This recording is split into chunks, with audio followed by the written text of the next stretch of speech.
Well, good evening. And how is everybody doing? Having another super day here in Portland. Heavy rain all day. It was great, really cold. I put on my winter coat today when I went out. Fantastic. Fantastic. Just loved it. All right. We have a few people showing up already. Good evening, Jimmy. Good evening to all my fellow diner patrons and our host, Mr. Morty. Hey, good evening. Thank you, Jimmy. Okay. Deja vu vulture, right. I don't know the French for vulture. That would be interesting to look up. All right. And Spring, good evening. Okay, so wow, lots going on. I have lots of content, primo content for tonight. So we'll get started on the content in just a few moments. Have some things to take care of first. And yes, I am drinking a coffee right now to get a little focus and energy boost, but just a little, you know. Then later on tonight, I'll take double the benzos and I'll fall asleep, no problem.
All right. Yeah, I was just thinking while I was watching that fantastic video that maybe my team should maybe we'll work on making a video about, oh, what the hell was I just going to say? Oh, I just went blank. Oh, maggots. Make a video about maggots, make a video about dung beetles, leeches, lampreys. I mean, all kinds of great content possibilities there for more videos. Okay, just thinking out loud. All right, let's catch up with the. Tommy, number one fan is here. Okay. Thank you very much. Very nice. Okay, spring popcorn and an old fashioned for me. Nice. Keeping up with the World Series. Go Dodgers. I didn't even know what's on at this time. My GF told me the game looks like it'll be a good one. I should watch. You should. Mac Lobster. How is Bird Brain getting more viewers than the, I need a dictionary, inimitable Morty? Well, if you like your Bird Brain, by all means, go and watch your Bird Brain. Yeah, your Bird Brain. Right. Yes, I do, Tommy. My go-to brand for Scotch is Johnny Walker Black. It's very nice. I just have it on the rocks. Not that often, but I enjoy it very much. I have tried quite a number of brands of Scotch and all that, and the finest Scotch I've ever had is from Scotland. It's called Ochentoshan. Not many people have heard of it, but it's readily available. I'll put it in the Ochentoshan. I think that's the spelling. There it is, and it's Scottish, and it's remarkable. And I had they have many varieties of it, but I had the just I guess the entry level or the basic version of it. and it's just absolutely indescribable. It's like silk. I can't explain it other than saying it's like silk. Tommy, if you sometimes enjoy scotch, go to your liquor supplier, your liquor dealer, and ask if they have Auchentoshan scotch and try a bottle. I mean, if you don't like it, you can always give it away to someone in front of the 7-Eleven or sleeping on the street. So, I mean, there you go. So, but yeah, Johnny Walker Black is fine. I've only had red and black, not the other ones. McLobster says, yeah, okay. Yes, yes, that's correct, Dickens. Double black is a good choice. A bit more expensive, but I'm not aware of that. Don't know it. So, I had well, I'll tell you later. Okay, so where are we? Well, tonight's show is entitled Vultures, Buzzards, Dung Beetles, Gnats, Ticks, Mosquitos, Weevils, Leeches, Lampreys, and Mites in a relaxed format. You're only allowed 100 characters for the title, so I couldn't fit that in, but in a relaxed format. Okay. Hey, $5 super chat and channel member, Walther. Are you the same Walther of the firearms company? Fantastic. So proud to have you here. My first gun was a PPKS stainless. That was my piece in Los Angeles. My everyday piece. I had it for years and years and years. Yeah. Thank you, Walther. Thank you very much. Very interesting. I'll look into it. The best bottle I have, I guess, had is Convalmore 36. I've not heard of that one, Tommy. It must be very, very fine. Yeah, Springback I've seen everywhere in every store, but all the liquor stores, but I've never had that. And I have had other, Irish and Scotch whiskey brands, but for me, I mean, I like Bushmills also, but a Bushmill I like when I mix it with, or Coke Zero, Coke, Diet Coke, well, not Diet Coke anymore, but a Bushmills with Coke is so nice. Oh, it's so nice. So a Bushmill with the Coke, or I guess Coke Zero, Johnny Walker Black on the rocks, Auchentoshan for the premium whiskey. All right, there we go. We got that covered. I've had Dewar's. I like Bushmill. I prefer that. Okay, Springfield. You like and at Crown Royal, very nice. I've had that. Boris is here. I just recently found out the discontinued Bacardi 151. How else can I relive my first date at the trailer park? Sad day. Wow. I don't know why, but that reminded me of something I noticed today. I was outside doing stuff, and I saw somebody drive by in a brand new Ford Edge. And I thought, wow, that's a really nice looking car. I've been in the Edge and the Escape, and I like them. They're very nice, very roomy, huge front window, much larger than many other cars or most other cars. So I looked on the Ford website to see what it costs and what colors it comes in and all that, because it looked great. And it's discontinued. Ford company said they discontinued the Edge for 2025. Everything I want's always discontinued. You can't find it. I mean, new, And then they have other models and stuff. The Escape they still have. But they had it for around 20 years in the lineup, and they just discontinued it because they're expanding their hybrid EV offerings. Dewar's is a great blended Scotch, lots to choose from. I've only had Dewar's once, actually. Rich and Rare is a real brand of Canadian whiskey. Wow, okay.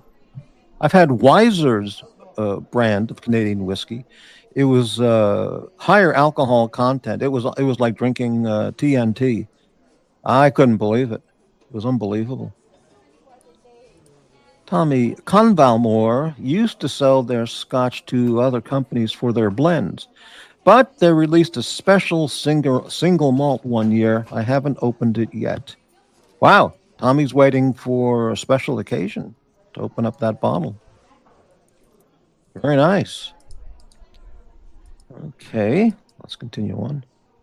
You can get black bush and red bush, but no blonde bush. Well, with the Bushmill, that's correct. They have black bush. And yeah, but just the basic Bushmill, whatever it's called, it's very nice with Coke, you know. MacLobster, there are so many great scotches, it's endless. Well, that's true. The independent bottlers are fun to explore and prices are good. Yeah, I mean, no doubt about it. Does 36 mean it's aged 36 years? That's a very good question. Yes. Wow.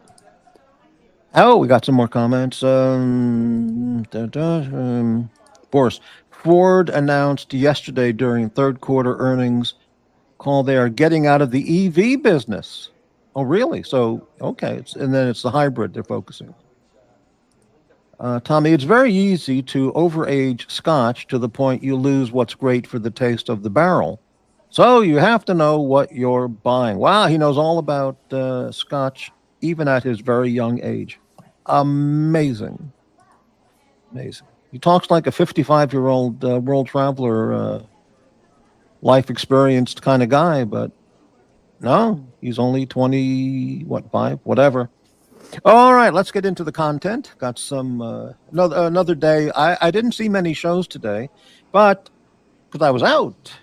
But another day of all that stuff, and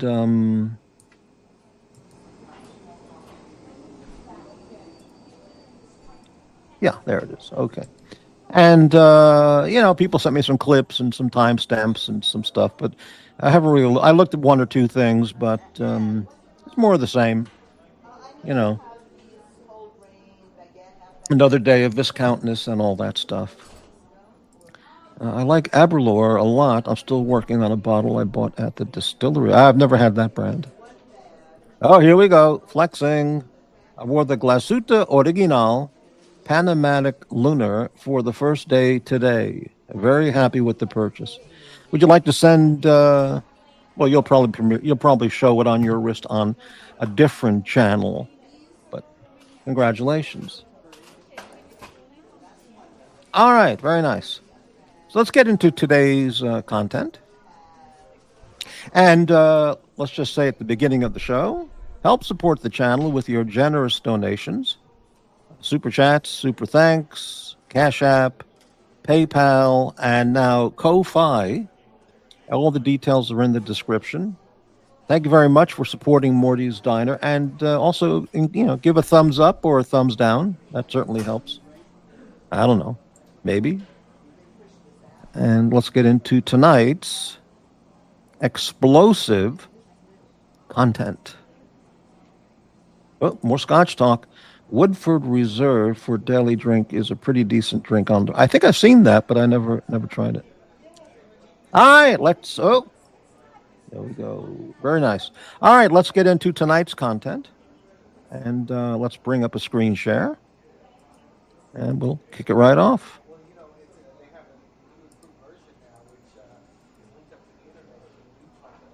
I already had it up there. Duh. Okay. Yeah, we are Team Vulture. Team Vulture. We're an integral part of the YouTube ecosystem to prevent the spread of disease. We are Team Vulture. All right. So tonight's show, as you see, is entitled Vultures, Buzzards, Dung, Beetles, Gnats, Ticks, Mosquitos, Weevils, Leeches, and Lampreys, and Mites. So let's look at some pictures here. Vultures. Here's a couple of vultures. I don't know if they're male or female or they, them. But, people have this thing about vultures like they're dirty,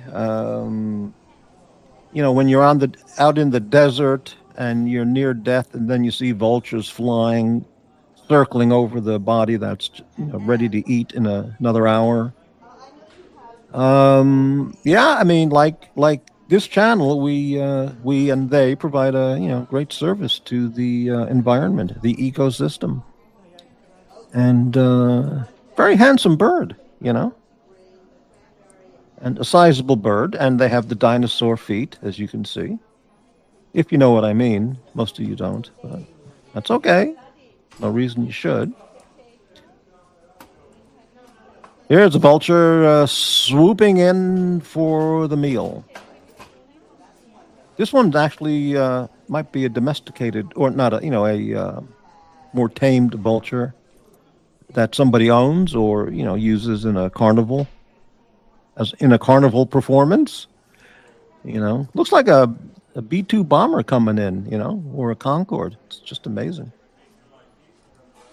And here we showed this guy from yesterday. Very handsome portrait of a vulture. And if you don't mind the hairless, featherless head, very very handsome bird. Powerful, dignified. Enjoys a good meal. Look at this. Wow, this looks like a statue. Back from back then, Roman Empire or something. It's amazing. Wow. Look at that. Looks very royal or regal, even though it's a vulture, not an eagle. Whoa, buzzard. That's a buzzard. Buzzards do their job in the ecosystem as well. Ah, it's so cute. So cute. Here's a buzzard taking off. He sees something. He's going for that meal. Look at those wings. Wow. Amazing. All right, let's take a stop for a second. Let's catch up on the comments here. Lots of whiskey talk. Tommy, I'd start with a bunad. That's what made them famous. Boris, what was that comment about a trailer park? He was talking about his first date. Yeah. Jimmy, I got to be honest with you. Putting Coke in whiskey is akin to putting pineapple on pizza. Verboten, yeah. I don't think so. Well, I mean, that's fair enough. But I'll tell you why I did that. Back when I was back at a party at one of my liberal friends, ultra liberal, Joe Biden, Bernie Sanders guy, and I was at a party at his house 15 years ago. This is before he cut me off, completely out of his life, him and his girlfriend. Anyway, so I went and brought a bottle of Bushmills to the party, and I took a sip and I went, yeah, it's like a shit. And I bought Bushmill because on the way to the party, because in the Paul Newman movie, The Verdict, he was a alcoholic lawyer, and he always ordered Bushmill at his favorite Irish bar. So I thought, well, yeah, I'll buy that one. And so my friend says, why don't you try it with some Coke? So all right. So I add a little Coke to it, and then the taste was just indescribably magnificent.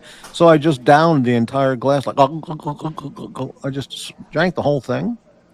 It was so good. And then I walked over where everyone else was, and I sat down on the floor, and I felt like my brain was detached. I mean, minutes later, I felt like my brain was detached from my body because we were playing some game, whatever it was called. And I couldn't think about anything. It was just like blank. It was phenomenal. It was very good. So, because that was a big shot of whiskey I added to the Coke. But anyway, okay. Yeah, first date when I was 15 was at a trailer park in Pennsylvania. The girl's older brothers had me do shots of Bacardi 151. I recently found out you can't buy 151 anymore. Good times. Wow.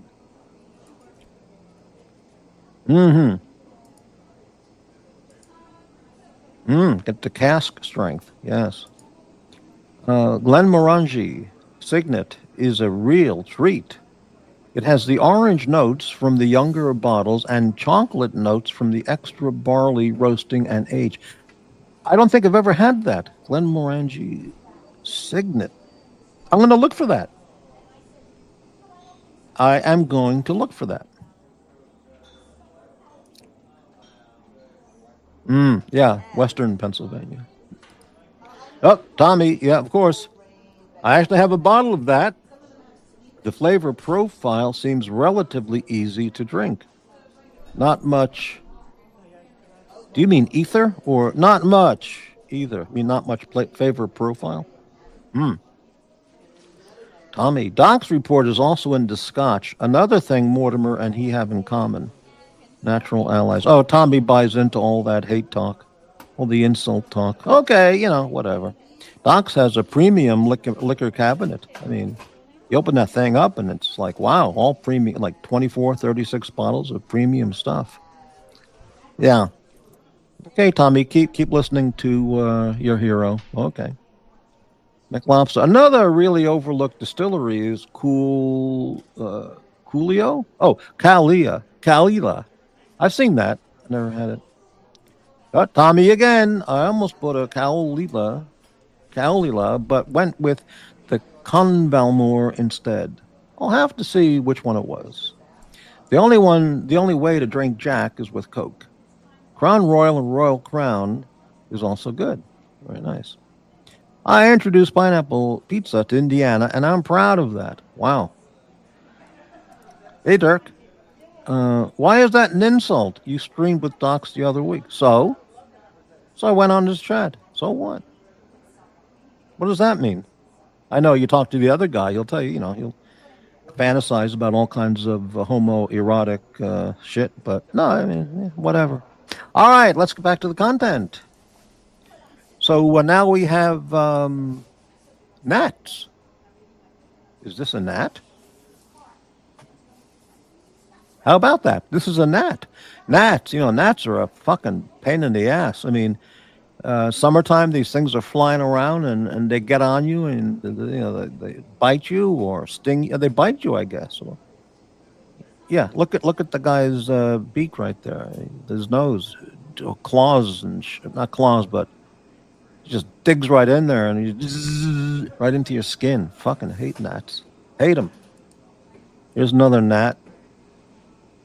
Yeah, maybe they take this extended proboscis, whatever it would be called in insect terms, and they dig it into your skin and then go sucking all your shit out. And fuck, awful. Yeah, look at this guy. This is a tick. There are ticks all over the place. And when you walk into the woods, especially in the summertime, or spring, and the ticks are all over the place. And, they'll land on your head, they'll get on your body and your clothes. They'll attach themselves to dogs or animals, and you might not know that. And they're sucking the blood out of your dog and spreading disease. And then you go to your vet for a routine exam with the dog and he finds ticks, fleas and ticks. And I guess they give him an anti-tick flea bath and brush them very well with a fine-tooth comb and take care of the dog and get those ticks. Ticks are a fucking nuisance. There are ticks everywhere, if you know what I mean. They're a fucking nuisance. Real pest. Oh, fuck, mosquitoes. Man, I hate fucking mosquitoes. Now, I saw a video a long time ago. It was filmed in Austin, Texas. And it showed this cave, and it had the camera planted there. And at night, it said 50,000 bats fly out of that cave at night, and they go looking, for food. And the narrator said that the bats primarily eat mosquitoes. And they said if there weren't bats flying around, mosquitoes would overpopulate the earth. So bats go out there and just eat tens of thousands of mosquitoes. I mean, that was just one city, but they're eating millions and millions of mosquitoes. So we need bats. I don't know why we need mosquitoes. I don't know what they do that's beneficial to anything. They're just vile. Everybody hates mosquitoes. Mosquito bites and filthy and disgusting. spread disease, and so thumbs up for bats, thumbs down for mosquitoes. Yet, look at this fucker. Man, unbelievable. What's the best firearm to take out a mosquito? Number 6 number 6 bird shot, maybe? I don't know. Well, who knows? But, oh man, they're awful. They're all over the place. You know, you turn on YouTube and there they are, sucking the blood out of you. Jesus. Oh, fucking mosquitoes. I hate them. I hate them. I mean, yeah, back to weevils. We talked about weevils last night. This is a weevil, and they destroy agriculture. You know, they're all over the United States, southern United States primarily. This is one particular variety of weevil. And here now, this is a weevil on a cotton plant.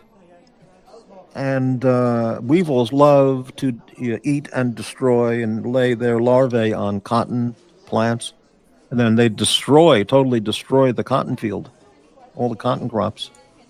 This is a cotton plant with a boll weevil. This is a boll weevil on the cotton plant in the southern U.S. Okay, and here you can see it's a healthy cotton plant just growing. And now here it is after the larvae were all laid, and it's absolutely destroyed. Absolutely destroyed. And here's something from a long time ago in the U.S. from the Department of Agriculture or something. And it says, beat the boll weevil. This is good advice for YouTube as well. With a little more care at every step, you, not the weevils, get the crop. They just absolutely destroy the cotton fields. Get a good cotton crop. Deal with those boll weevils. They're foul. And this is, contact your state agricultural service or the U.S. Department of Agriculture. And this goes on today. Not only boll weevils came into the U.S. from Mexico. I looked it up on Wikipedia. And around the year 1900, they somehow crossed the border into America and found all the cotton plantations, and they hit gold, man, gold.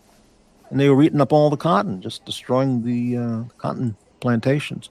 Look at it, it says 2006, boll weevil eradication. The blue means completed.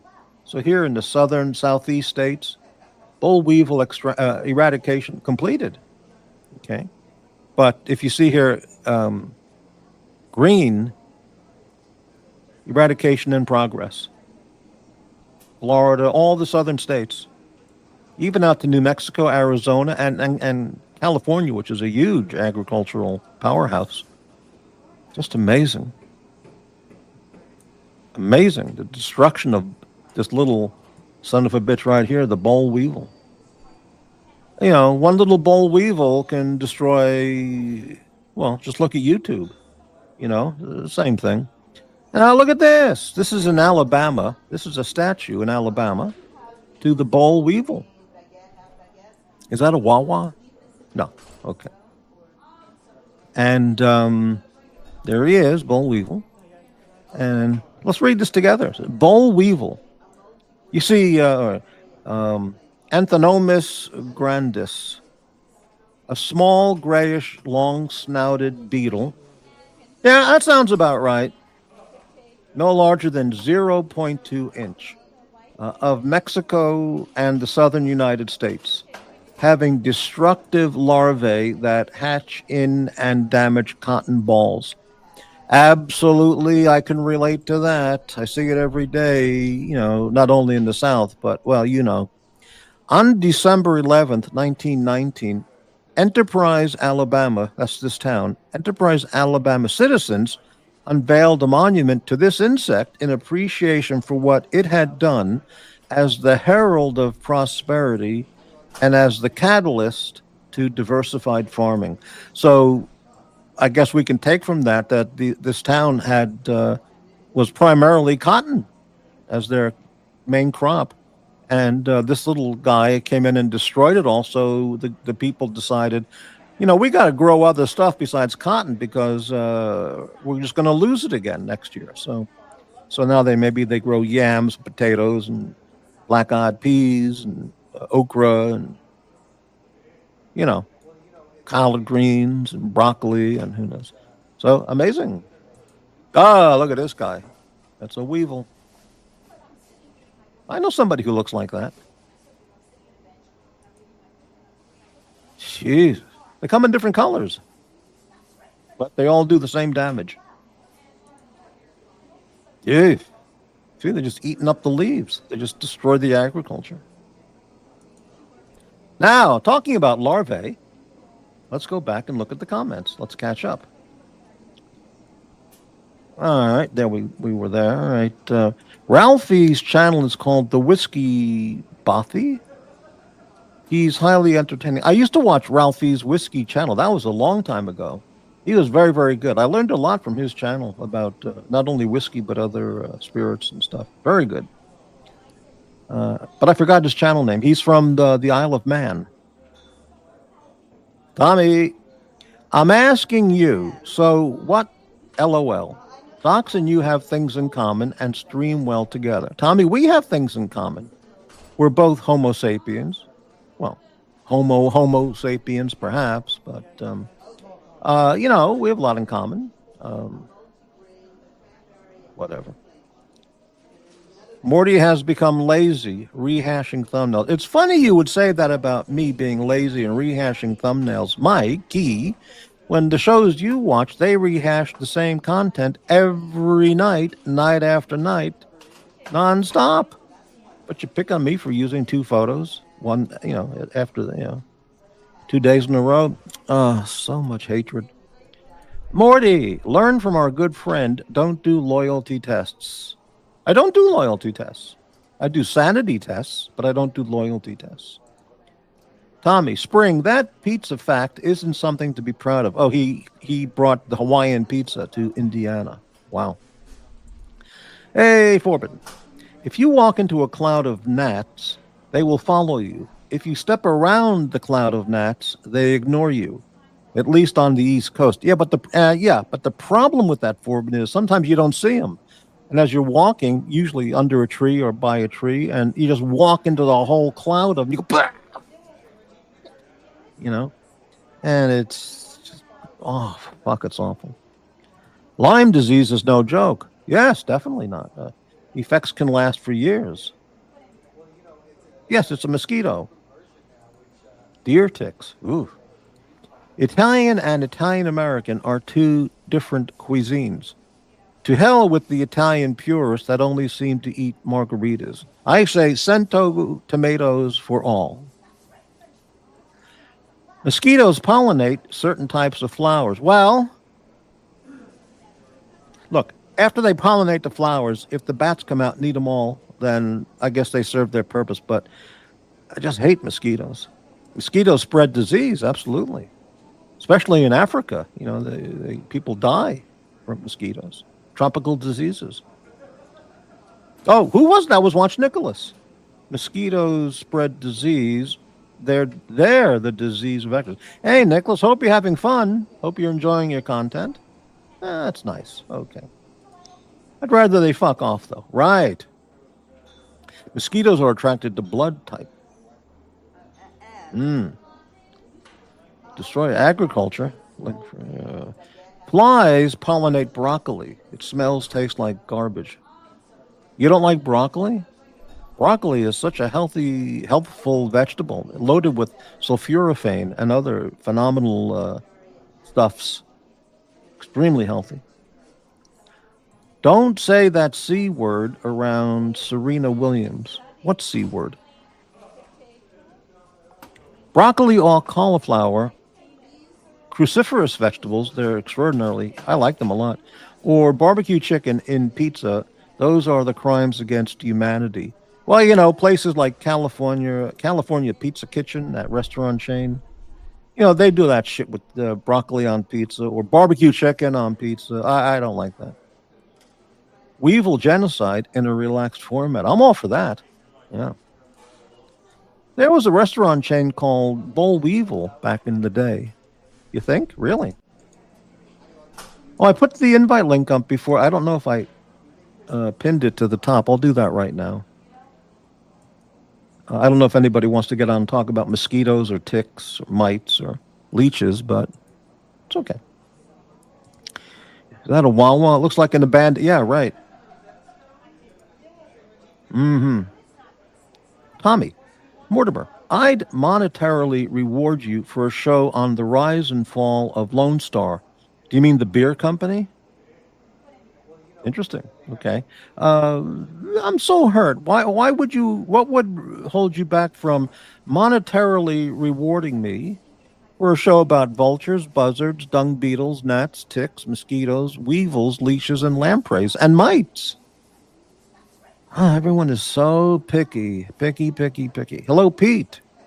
Insecticides with targeted pheromones in 1970s were the first effective and safe control method. Wow, people know so much about this stuff. It's amazing.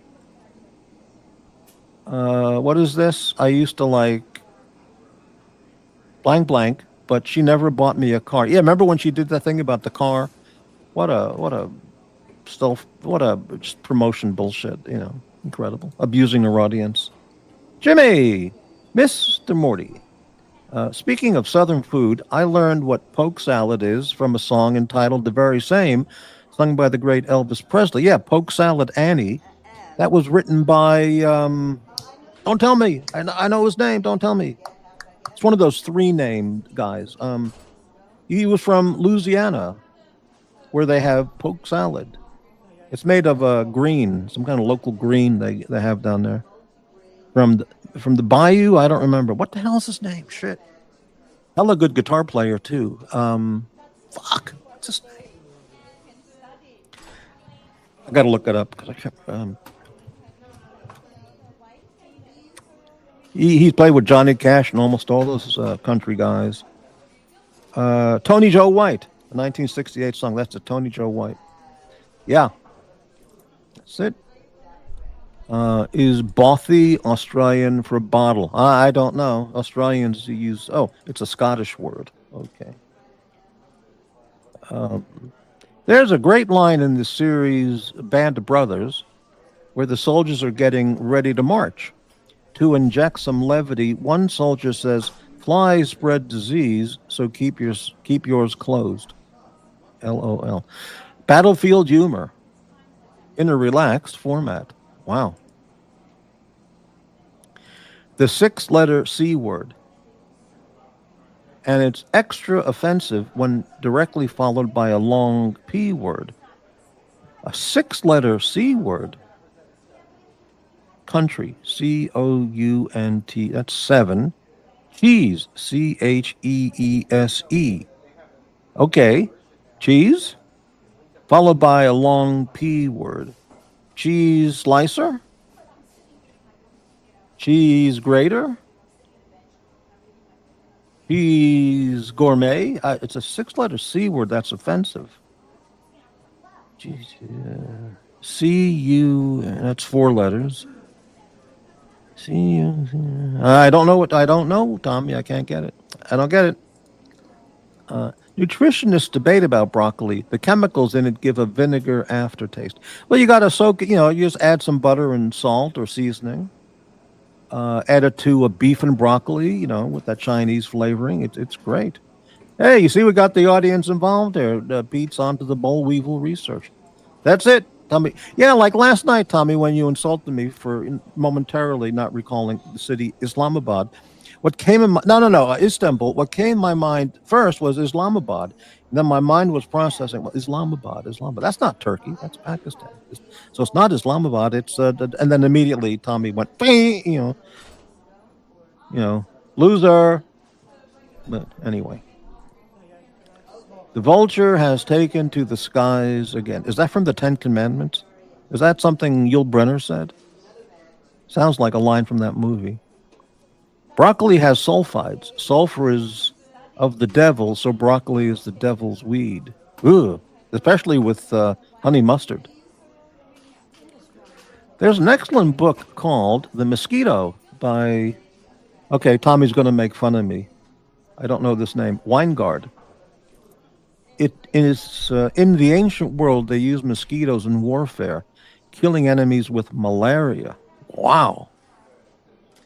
Morty needs to watch more Countdown. What's Countdown? I don't know what that is. Tommy, I'll play geography games with you. I'll win. Anything in world geography. I'd beat you. Well, you would probably know some obscure town in India, and with a population of 25, you say, "You see, you didn't know that. You're an idiot." Okay, Lone Star was the fastest growing chain in the country. Now there's only a single location in Guam. Okay, I don't know what Lone Star is. I mean, you got the Lone Star State, Lone Star Beer. I don't know what Lone Star chain restaurant. I don't know what that is. Yes, Pakistan is Islamabad, right? But I knew it was an I, but my mind went to Islamabad. So while I was pausing, I was thinking, well, no, Islamabad, that's in Pakistan. So I couldn't think of the Turkey city, but whatever. Anyway, broccoli is rich in, well, I just said that. Sulforaphane. So I need a dictionary. I said sulforaphane. You're saying sulfonafluorophane. It's very healthy shit, right? I'm not giving it to Tommy. I respect his high IQ. Lone Star Barbecue? Yeah, I don't know the restaurant. Destro knew it. Okay. P. Clan, this is to drum up controversy before our Wawa Summit in New York. Is Wawa also in New York? I thought it was just in the South, but I don't know. Okay. Right. Tommy loved Lone Star. It was like 6, though. All right. Oh, here we go. Mikey, I would suggest Morty start with 8 out of 10 cats does Countdown. Hold on. I would suggest Morty start with 8 out of 10 cats does Countdown. But Morty is more suited to normal Countdown. Mikey, I'm sorry, I don't get it. I don't get it. Corbin, search for Connections, Episode 7, The Long Chain. British TV series about the discovery of quinine to treat crippling malaria with the rubber plantations.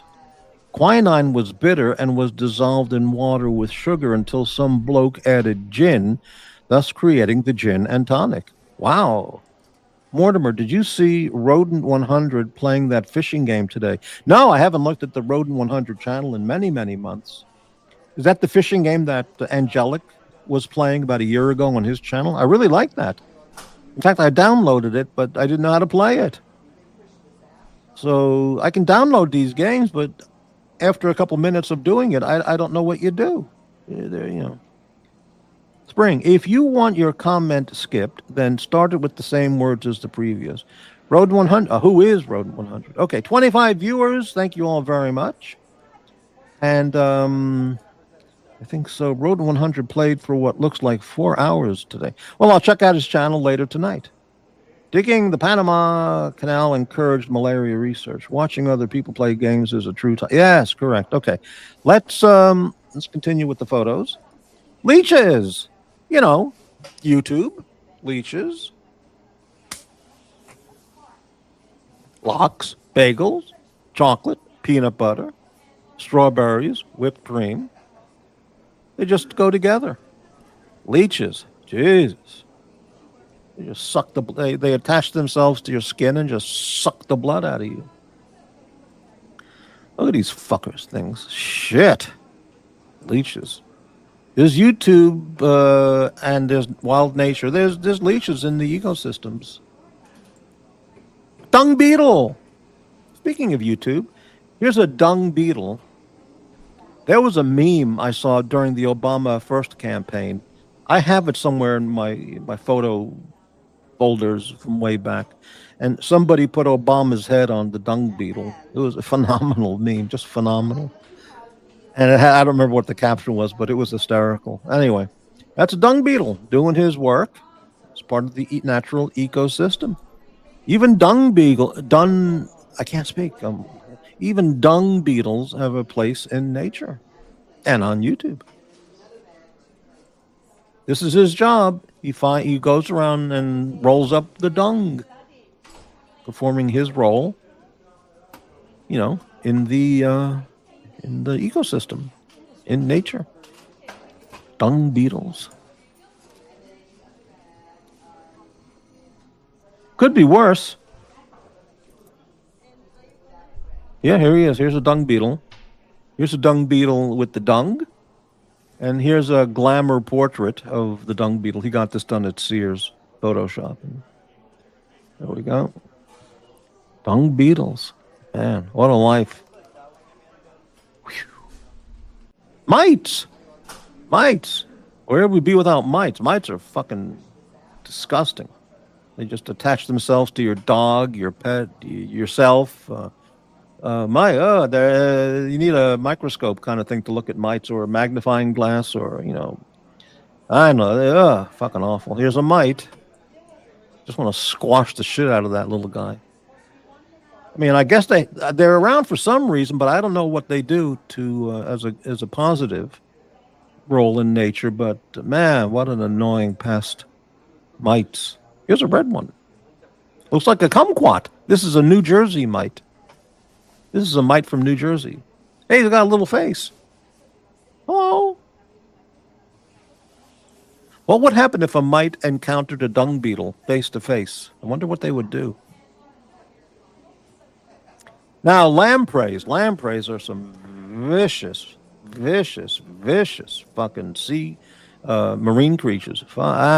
Vicious. Here's a lamprey. Here's a lamprey attached to a trout. Look at these things. They their head just has rows of teeth, and they just lock on to the fish or whatever they're going to attach themselves to, and then just chew away and torture the animal, the fish, and just eat them up alive. And I guess they could do that to human beings too if you're swimming and a lamprey gets on you. Here's the teeth of a lamprey. See, they just they're in this part over here in the head. Here's the head, and that's where the teeth are. And they just suck the meat, the blood, the life essence out of you, the flesh.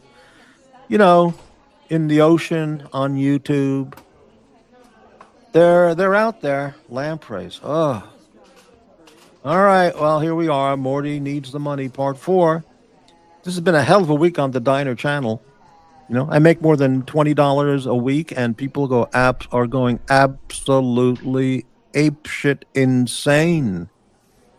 But, as Vultures, we are an integral part of the YouTube ecosystem to prevent the spread of disease. And, yeah. All right, let's get back to the comments, and then we can change other topics or whatever. Morty would kill it on Battlefield 6. I've tried 3 different games I've downloaded, and I couldn't figure out how to play any of them. I downloaded the fishing game that Angelic used. He knew how to play it. I couldn't figure it out. I downloaded Wolfenstein, the new Colossus. I played it for about 5 minutes, then I couldn't figure out how to proceed. Okay. Then Nicholas suggested a game called, and Blondie suggested a game called Propel or Prosper or Project or 2. I forgot what it was called. Project 2, Prosper 2, Propel 2, something with a P. I tried it and I couldn't figure out what to do after a few minutes. What's the name of that? Mr. Allnut, you're covered in leeches. Angelic would know what that's from. That's from the Africa Queen. Right, leeches. Shit. I played it a few times. Fortnite is better, but Black Ops 1 is superior to both. Doesn't anybody collect stamps anymore or coins? Or are you just doing computer games? Killing.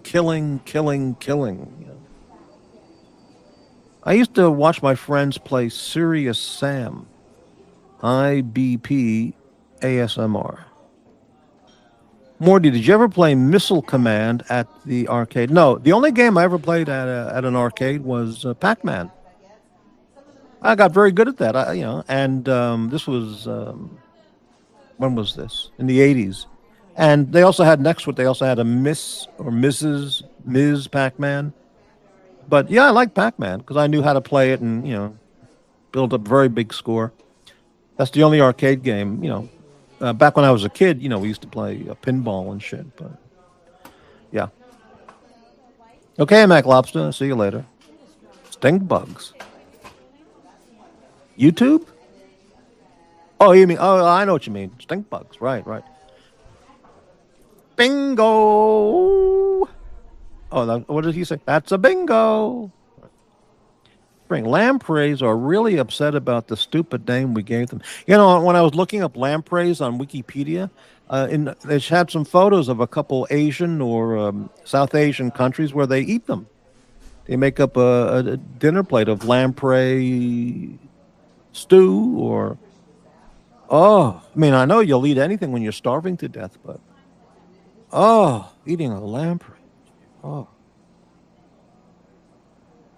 That trout looks like it's in a lot of pain. Well, I mean, I can relate to that, believe me. Right, right. That's how I feel. That's exactly how I feel. Not easy being on YouTube with, you know what I mean. Studying electric eel led to invention of the battery. Now, that is really interesting. That's quality. That's a quality comment. Wow.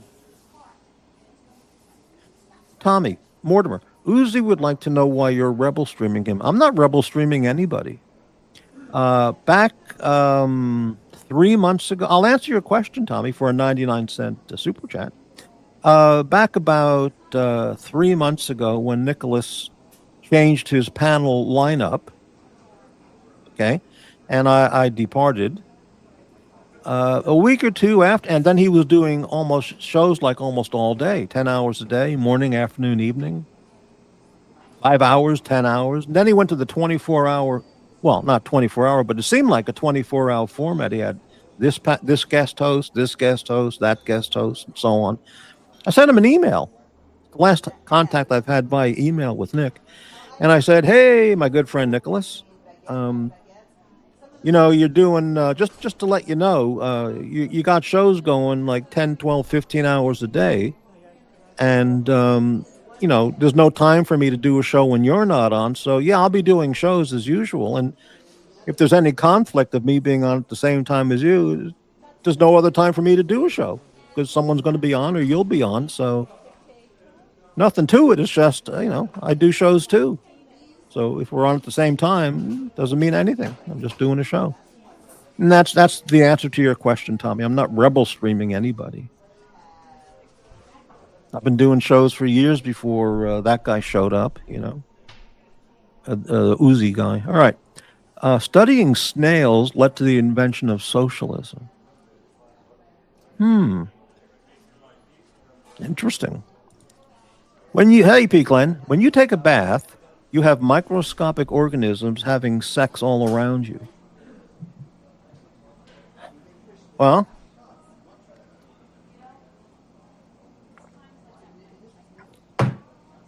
okay. All right. What can I say? All right. What noodles flop wildly when others make money? What noodles flop wildly? That's it. That was it, Bradley. Thank you. Portal 2. Highly recommended by Blondie and Watch Nicholas for me. Maybe Dis also, but I tried it for like 5 or 10 minutes, and I couldn't figure out how to proceed. I had no idea what to do, so I bought it. It was very, very cheap, like 99 cents. I bought it on Steam. That and Wolfenstein 2, the new Colossus. I bought them both. And I haven't played them or looked at them in almost a year because I just don't know what to do with them. I need a coach, a tutor. No, a tutor. Not a Tudor watch, a tutor. Okay. Tommy, do you hold any world records in the field of Pac-Man? No, but one of the guys who I knew from well, school. He was living at in the Pac-Man by the Pac-Man arcade round the clock. I don't know how he ever got a degree, but um, he had the thing. He was getting mega scores, and I was just fumbling around as a beginner. So he gave me a few tips, and I got really good scores. But there are people who just went way higher than me, of course. Fortnite is for kids. It's a groomer's paradise. Wow. Hello, Basils. It's not my question. Well, you relayed the question. And what was the question? And I gave you the answer. So there's no rebel streaming going on at all. I'm doing a show. I'm allowed to do shows too. I can't account for who else is on at the same time. There's always somebody else on. There's so many channels. So, okay. Tommy, not knowing how to proceed isn't a good sign. Well, if you don't know the game, how you need someone to teach you, or you need to be 5 years old and learn how you do it because everyone else is doing it. Tutor. I would need a Pac-Man tutor. Frogger, right. He's Webble streaming the... Okay, here we go. First retard of the night. Here we go. He's Webble streaming. You feel good? You feel good, Mikey? Make you happy? Okay. Very nice. Now let's continue on here. I hold a world record in the field of Wii sports. I'm tied with the founder of Uber. Well, that's something to be proud of. Very nice. Okay. Forbin. GLC is the top Frogger arcade champion. I mean, George Costanza. You bet. That was the episode with the Lopper. The Lopper was in that episode. And what was his name? Sneaky Pete, or what was it? You had the electrician, which was the Lopper. You had the driver, the getaway driver, and he had... Well, I don't remember. Anyone ever play Computer Space? It was the game played by the hottie at the beginning of Soylent Green. Well, I know the movie, but I don't know that. Okay.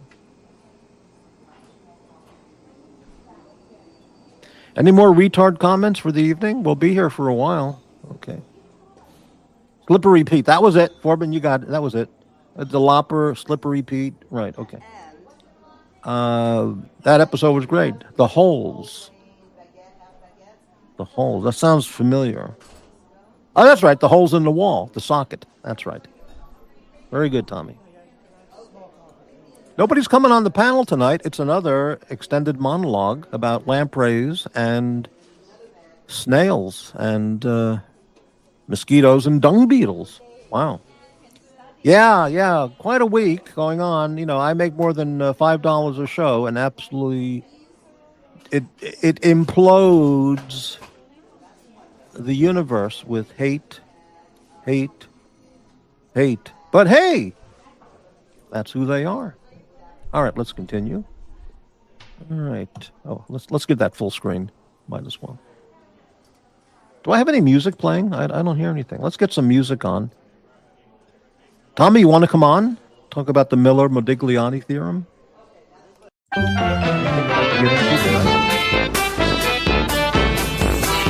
Why don't I hear any music?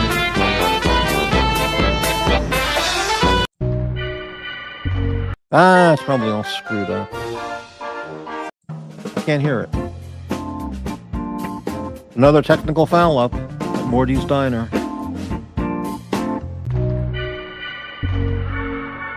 Well, what can I do? Does anybody hear the music in the background? Because I can't, I don't hear anything. Sabotage. Oh, it is? Okay. Well, thanks, Bezels. I just lowered the music. I don't hear it on my end. I don't know what I'm doing wrong, but there it is. I've got it. I clicked when I was moving the mouse over by the fish. I accidentally clicked off the music. Got it.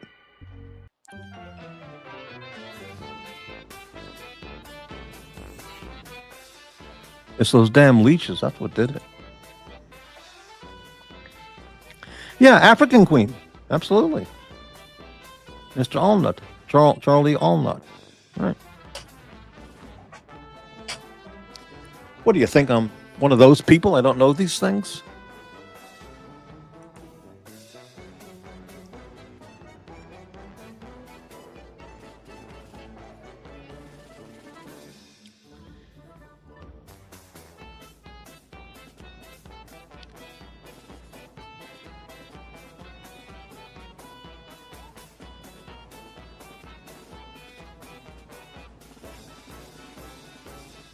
Mm-hmm.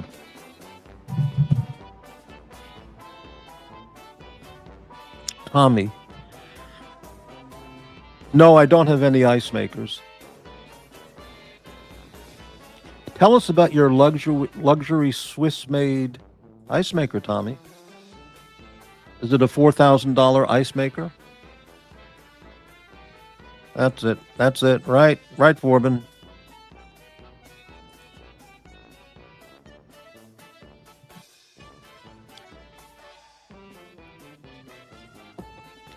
Forbin. African Queen is where I learned salt kills leeches and slugs. Well, that's good information for living in San Francisco. So it's good you saw that movie. Wow.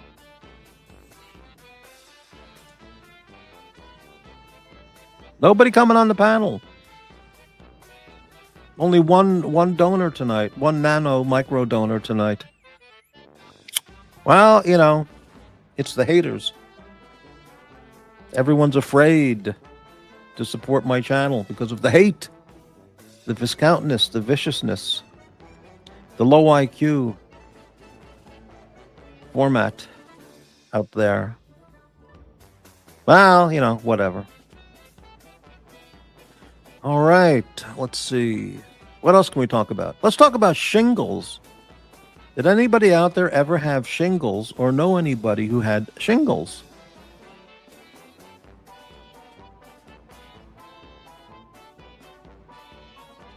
You know, it's a skin disease, skin infection. It can be really devastating if you get shingles. No ice maker is cruel and unusual punishment. You don't crush ice. Wow. Wow.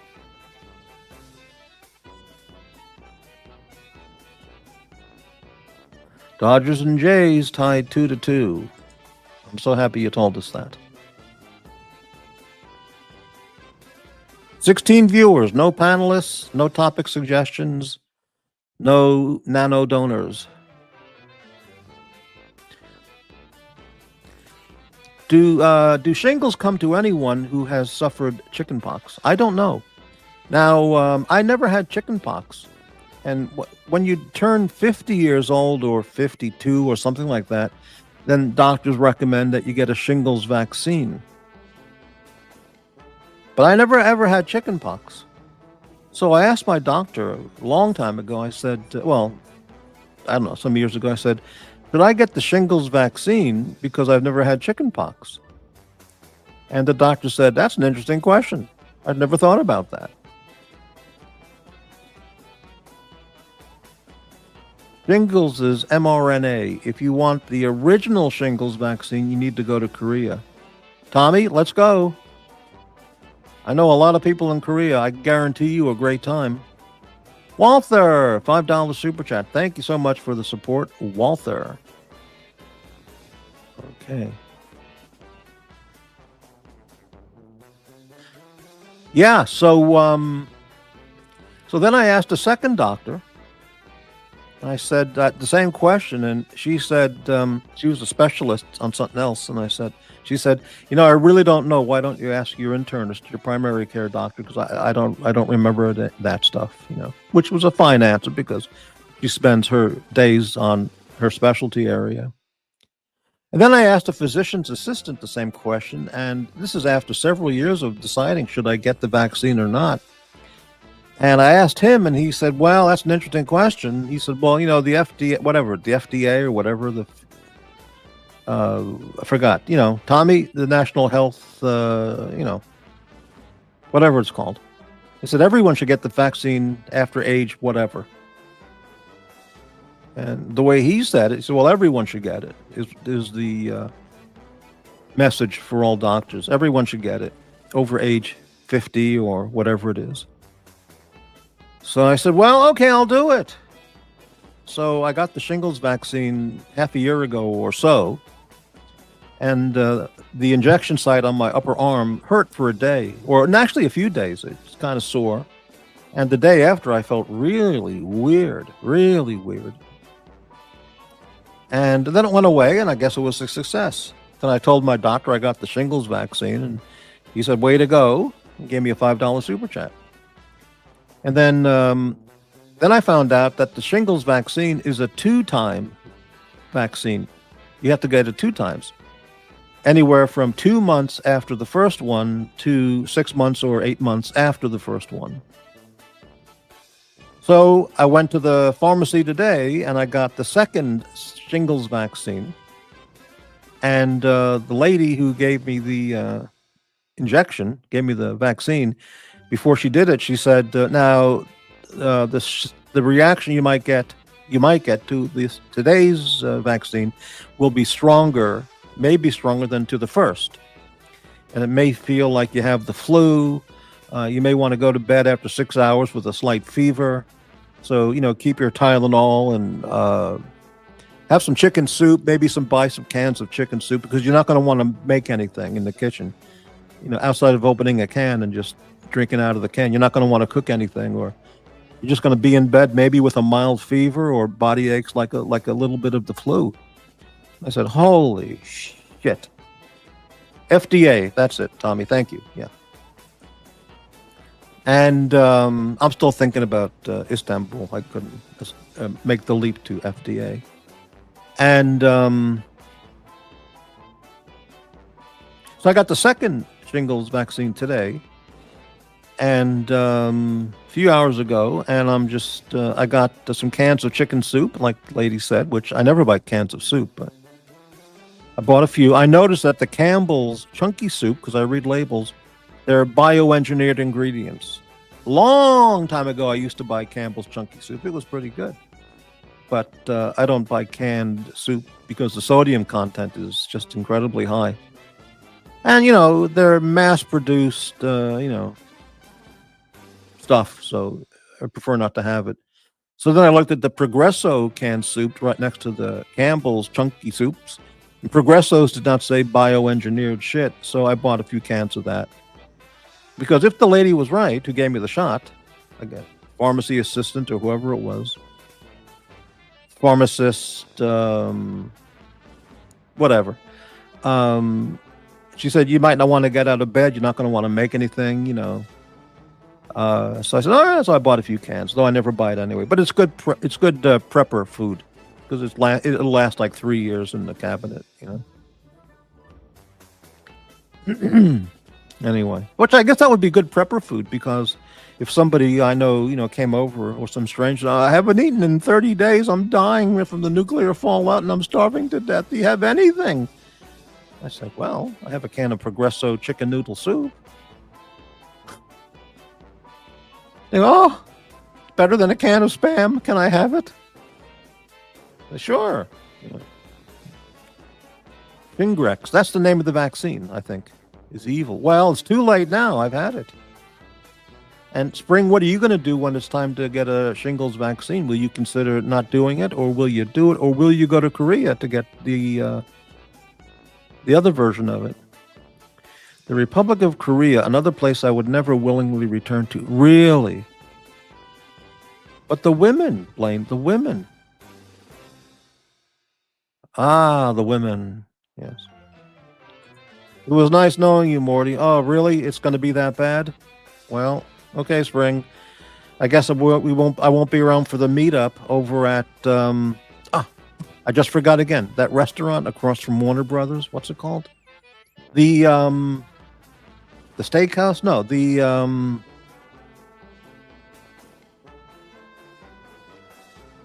What's the name of that restaurant? Right across from Warner Brothers on Barham Boulevard. We were going to meet up there. Shit. What's it called? I passed by it 1,000 times. Up and down Barham Boulevard. You know, that place. With the garlic bread. I can't remember. Okay. You don't trust Campbell's soup, but you trust Big Pharma. Well, if Campbell's made a shingles vaccine, yeah, I'd be open to that. A Korea twofer, real shingles vaccine and Korean street food. And the women. It's a triple winner. Okay. What kind of a chair are you sitting in? What do you mean, what kind of a chair? No, I've never been to Morton's Steakhouse. They have one in Seattle, if I remember. And I think it's from Chicago. Chicago! Originally. The Smokehouse! That's it, Spring. Thank you. The Smokehouse. Tommy got it. The Smokehouse. Right. Okay. What do you mean? What kind of a chair am I sitting in? I don't understand the question. What do you want to know about the chair, Tommy? Can you be a little specific? What brand of chair? What style of chair? I don't know the brand. I bought it on Amazon. It's one of those, nice, comfy office chairs that you can recline in and sit in for a long time, and with the some cheap leather on it. Cheap leather chair, which is pretty comfortable. I don't know the brand name.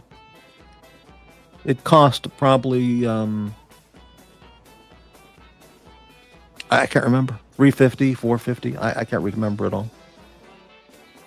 I don't know, Blaine. I have no idea. Don't know. Tommy, what are you sitting in? Tell us about your chair, Tommy. It was, it's some kind of, leather thing. Some cheap shit. But it's a very comfortable chair. I like it.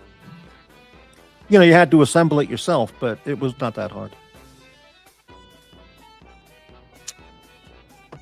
That's about the only DIY stuff I ever do at home, assembling a new chair. Or when I buy bookcases, you have to assemble bookcases like the Office Depot kind of bookcases. But when I put them together, they look really nice, and they look good, functional, and never broke. Amazing. Tommy, tell us about your chair. It's probably a $25,000 chair imported from Belgium or something like that.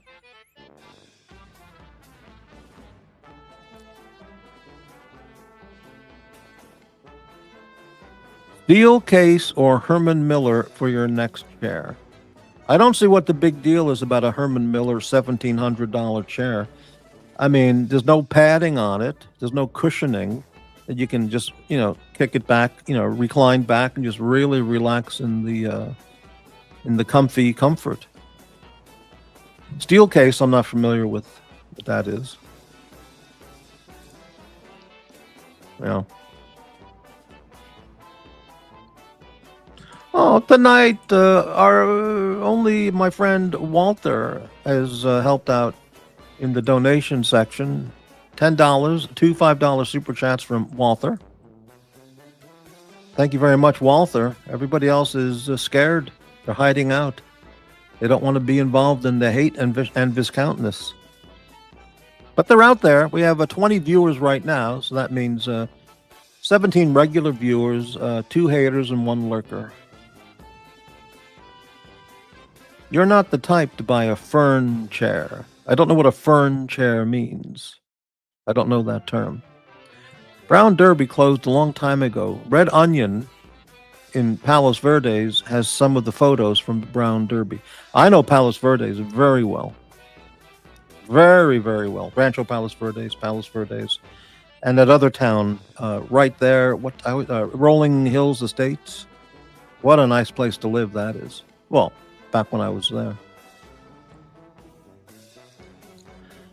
Tommy, you're not a Roger, Republic of Gamers dude. I used to cycle through Palos Verdes all the time. Great workout. Yeah, great scenery right along the water, up high.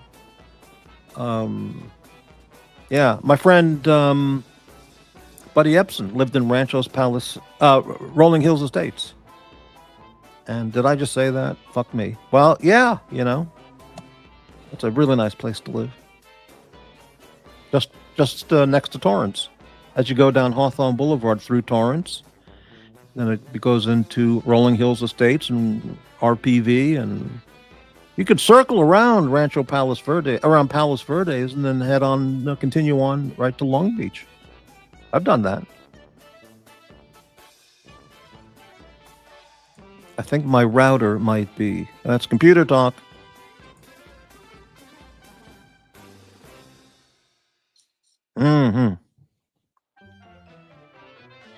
Well, I guess it's monologue night. Nobody wants to join me and talk about stuff.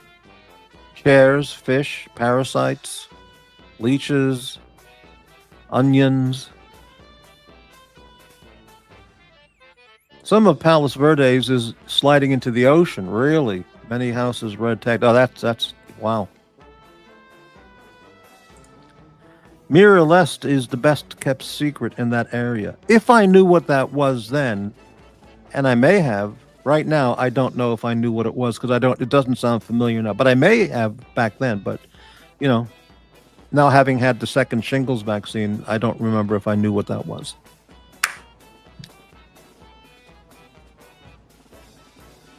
Did you meet Buddy Ebsen? No comment. Did he say, "Wee doggies"? No, that was a character, obviously. He's a very, very well-spoken man. Chris F., 99-cent super sticker. Thank you very much for the channel support, Chris F. Thank you so much.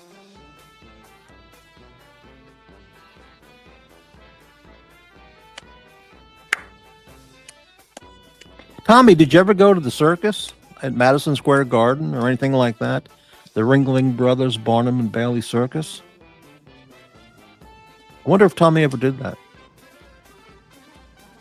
Or maybe at a local carnival. Tommy, if you were at an old-fashioned carnival back, way back in the 30s, would you go to the Carnival Freak Show on the sideshow and check out the Freak tent for a dime? Would you have done that, Tommy? Buddy Ebsen was great as Matlock. Is that Andy? That was Andy Griffith. Buddy Ebsen played. What was that TV show he did? He had a long run doing that show. He played a private detective. Not into the Freak tent unless it's online. It's online, baby, every night. They're open for business every night. What was that show? Barnaby Jones. That was it. I watched that maybe once. I just never got into Barnaby Jones with Buddy Ebsen. He was around. He was in show business since the 30s, maybe even the 20s. But he went way back. Yeah. Isn't that amazing? 30 or 40 years busting your ass, and then you become an amazing superstar with the Beverly Hillbillies. But to get to that point in 1960, he's got 30 or 40 years humping all over the country, working, trying to make a living. Amazing. The story about Buddy Ebsen, he was cast for the Tin Man in The Wizard of Oz, 1939. He got the deal. He was hired. And as they were getting ready for the first day of shooting, they applied. I mean, it was the first day when he was getting ready, and they applied the gray steel colored paint on his skin and the metal suit, and he had a toxic outbreak, and he got really, really ill. I mean, seriously, he had to go to the ER, and because of that toxic silver paint they painted him all over with on his face and skin, so he had to leave the movie. He couldn't do it. So they quickly hired. Does anybody know the actor who played the Tin Man? I'll be impressed if anybody knows the actor who played the Tin Man. So they hired they had to get immediately a replacement so they could begin filming on schedule. Otherwise, he would have been in The Wizard of Oz. That's correct. You are correct, Spring.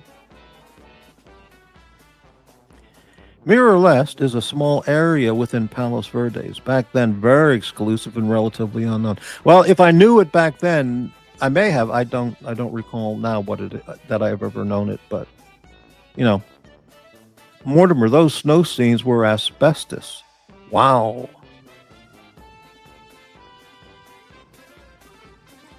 That's it, Chris. Right. Ray Bolger. Close enough, Forbin. You win. Ray Bolger. Mortimer, do you like Peter Lorre? Yeah, he was terrific. Terrific. What a long career he had. From the 1920s cinema in Germany. Moved to Hollywood and took off. A lot of my favorite movies featured Peter Lorre. That's it, Ray Bolger. Yes. Fellow heroin addict who recovered. Or was he on morphine? Well, me too. Same thing, you know. But yeah, he got through it. His first big film was a German movie called M, where he played a child predator. Very, very unusual topic for a feature film back then. Jesus. But he started out in the 20s. He was in the Maltese Falcon. Morty, the morphine fiend. Well, you know, yeah, I would do it. You know, I would rather smoke opium, but I had an uncle that lived in Rolling Hills. Great view, indeed. The hills, yeah, beautiful area. I'm talking back when I lived in L.A. Beautiful part of, you know, what do they call that? South Bay area in L.A. Yeah.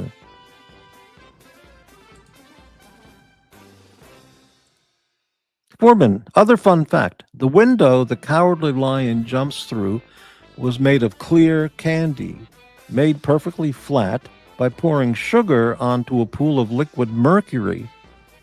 Imagine working there in props. Holy shit. Well, yeah, the fake breakable glass is made of sugar water. That's what it is. So you can crash right through it and it's totally safe. Yeah. Then they just add the sound effects. Yeah. But it's just sugar water made into like a glass. So you could eat it. Yeah. What are you having for lunch today? Oh, glass. Oh, nice.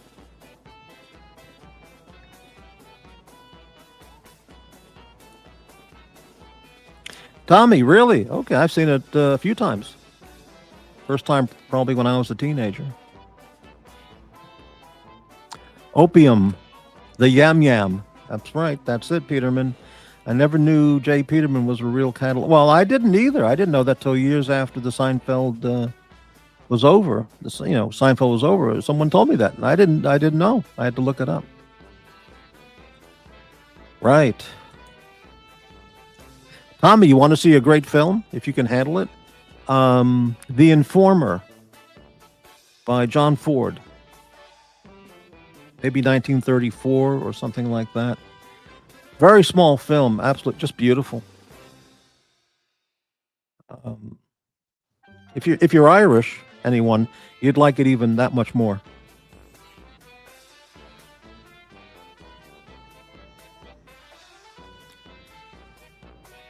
I could watch that again. Beautiful, beautifully done film. Let me see, what year was that, The Informer?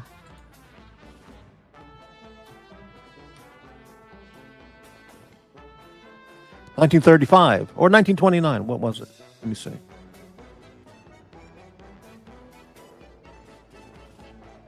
No, 1930 something. 1935. That's it. I was close. I said 1934. Can't be perfect, Tommy. I was close. The Informer. Beautiful film. Chris F. $1.99 super sticker. Thank you very much, Chris. Thank you very much for the support. It helps so much to my psyche, my psychic health. Oh, here we go. Jays ahead 5-2, bottom of the sixth. Only one out and bases loaded. Young Orson Welles looks much like Leo DiCaprio. You've got to be delusional. What are you smoking up there in San Francisco? Jesus. There's just absolutely no comparison in any way between those two people. Wow. Shout out to the Canadians. You bet. I guess. I don't know. This comment is absolutely stupefying. It froze my brain for a moment. Young Orson Welles looks like Leo. Jesus. Wow.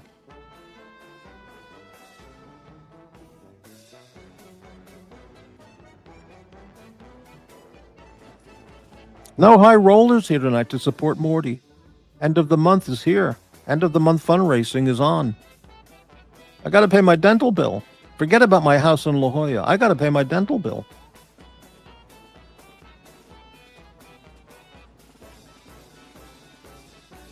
Old Ellen DeGeneres looks like D. Epson. No, she's just grotesque. Come on, just grotesque.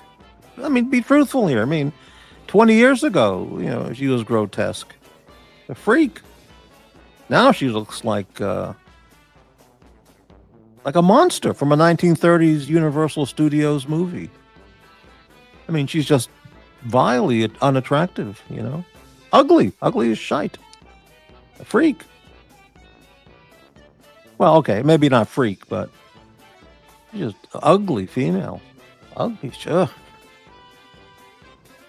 The fact that she's worth $200 million or $100 million doesn't change the picture at all. I mean, ugh.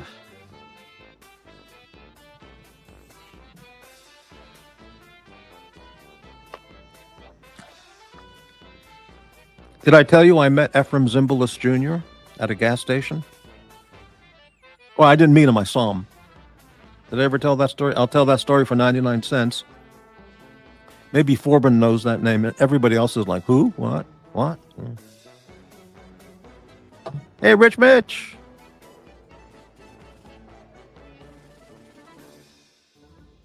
Ephraim Zimbalist Jr. was one of the biggest stars in the late 60s and 70s. He had a TV show called The FBI that he was the star of. That was a top rated show. I've watched, it's on Tubi, and I've looked at some of those episodes, The FBI, like 8 seasons or maybe more, I don't know. And it just doesn't hold up. But it's got so many great actors in the beginning of their careers who were, who later became just huge huge stars. Morty needs BTS donors like that one dude behind the scenes. What is BTS? BTS. Morty BTS. I don't know what BTS means.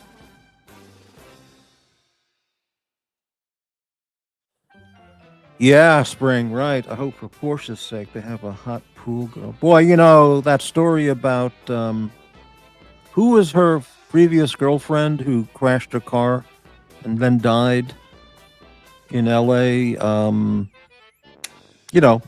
DeGeneres' previous girlfriend. I met her. I met them both. What was her name? I'm blank again, Tommy. What was it? Islamabad? Istanbul?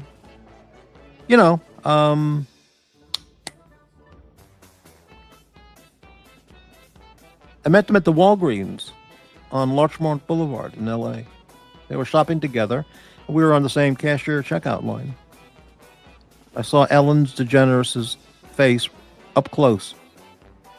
Oh, frightening. And Anne Hesh, that was it. Anne Hesh looked so confused and innocent, standing there next to Ellen. I just immediately felt sorry for her. She just looked lost, confused, yet at the same time, innocent. And they were right there, looking right at me. And I just felt very bad for her. I mean, I could see she was just not a happy person. But that video clip of her speeding down that residential street at a very high speed and then crashing the car into a house. Holy shit. I don't know whatever came of that story. Was there ever any explanation given for what happened that day that caused her to, and hey, no, it's not a K-pop group. I'm surprised Hollywood hasn't made a TV movie, The Anne Hesh Story, because, it involves blood and LGBT and celebrity. So that's all you need to make a movie for Showtime, And you got violence, the car crash, the flashing red lights and police cars. So there's a TV movie right there. I'm sure people are already planning on making it. Or have already written the script. It's in production already. Just exploit their own. Yeah, just unbelievable, that car crash video. Looked like she was going like 70 miles an hour down that residential street. It was filmed by someone's, some house, some camera on, somebody's home. And you see, whoosh, then the car crash. Yeah, Blaine, I don't know the story.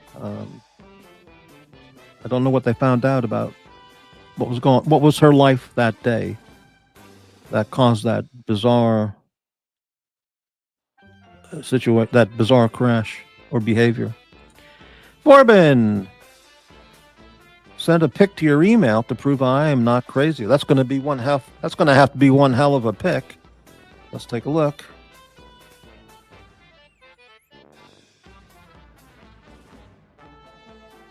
Okay, Forbin. Image. Whoa!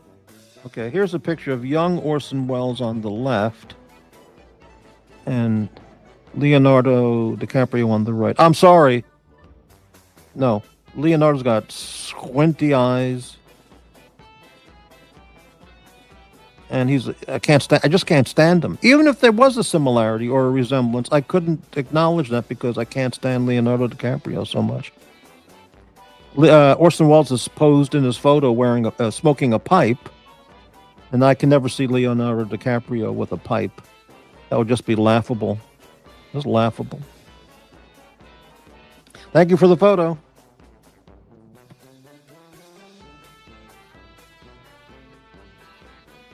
I heard she had some bright on the passenger seat. Maybe. May have been. Anne Hesh was alone in the car and refused to exit. Was she? No, I don't know what she burned, because they show her being taken out of the car and putting on the ambulance litter, the stretcher. And as she's put into the back of the ambulance, she bolts up out of the litter. She sits upright, and then they push her back down and put her into the back of the ambulance. And that was the end of the story. I don't know. And then she died, but I don't know anything about the details before or after. Jesus. Hello, little Dave. I know you rejected the lookalike suggestion due to DiCaprio's vials. Yeah, right. Well, I mean, I tried to look at it objectively, but it's too hard. Right. Well, okay. Yeah, man. Compared to some other Hollywood types, he was nowhere as bad or monstrous as many of those people are and were.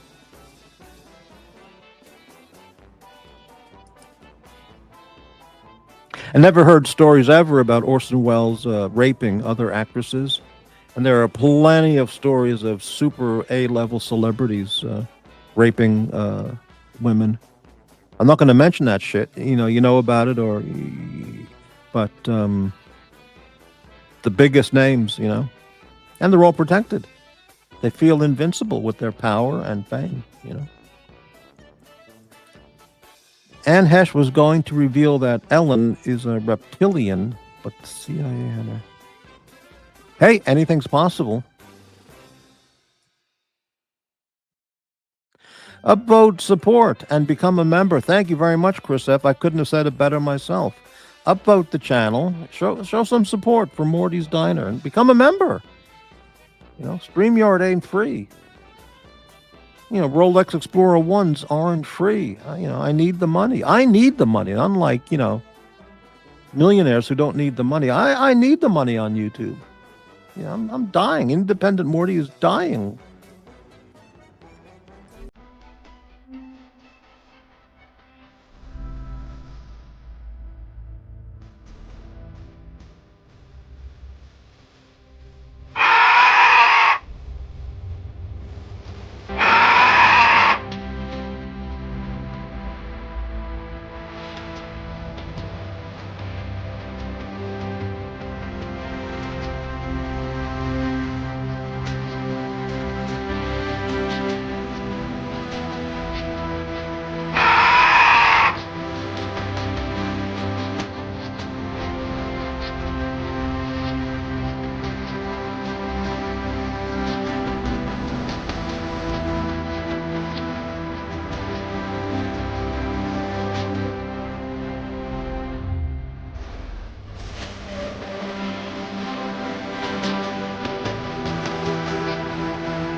How dare you serve me this? I want to see the manager. You should be fired for this incompetence.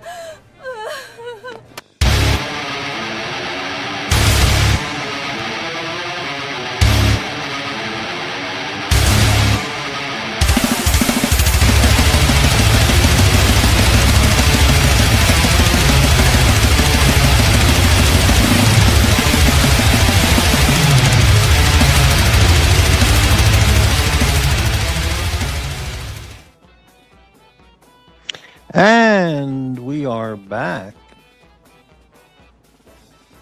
Yeah, isn't that a phenomenal video? Morty, this vulture education video is absolutely amazing. Yeah, Forbin, that's yes, I'm not going to read that, but yes. It's more than a rumor, Forbin. Burt Lancaster, Jerry Lewis. These things are all true, you know. It's just unbelievable.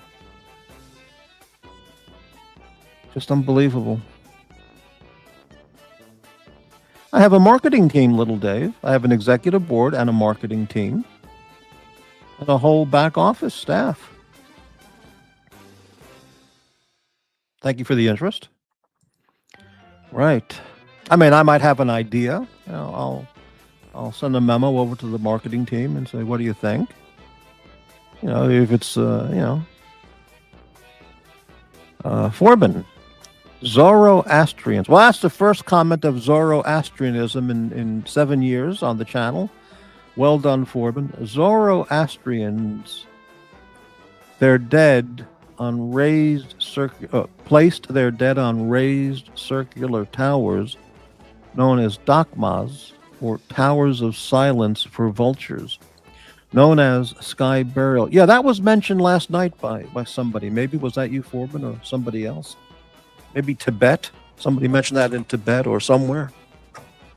That's I have a mixed thoughts about that, because it's kind of really going back to nature, back to the wild, you know, and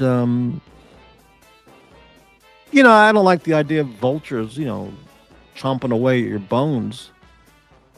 I don't kind of like that, but you know, but it's if you know, if you're getting buried, then you're going to have worms crawling through your corpse and eating your corpse. So is it really that bad? I mean, it was believed to keep the earth, fire, and water sacred by preventing the dead from polluting these elements through burial or cremation. Wow.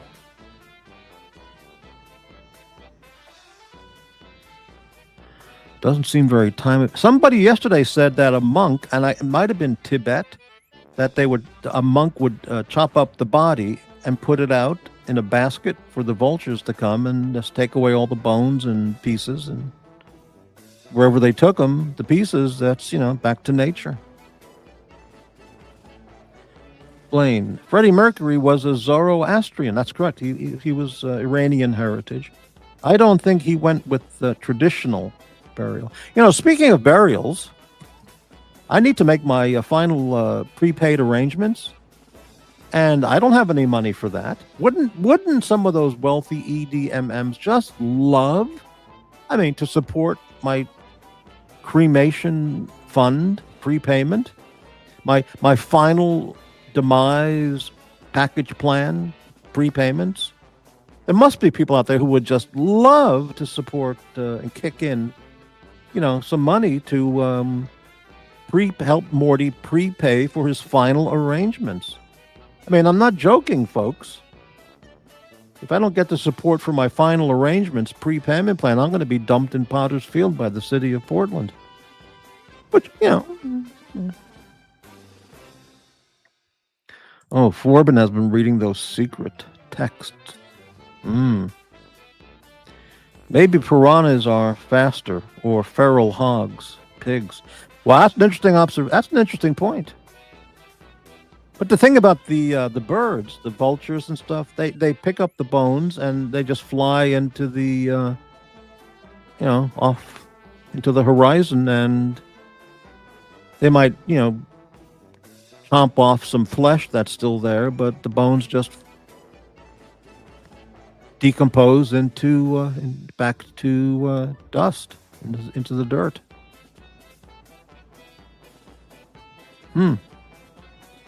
Wow.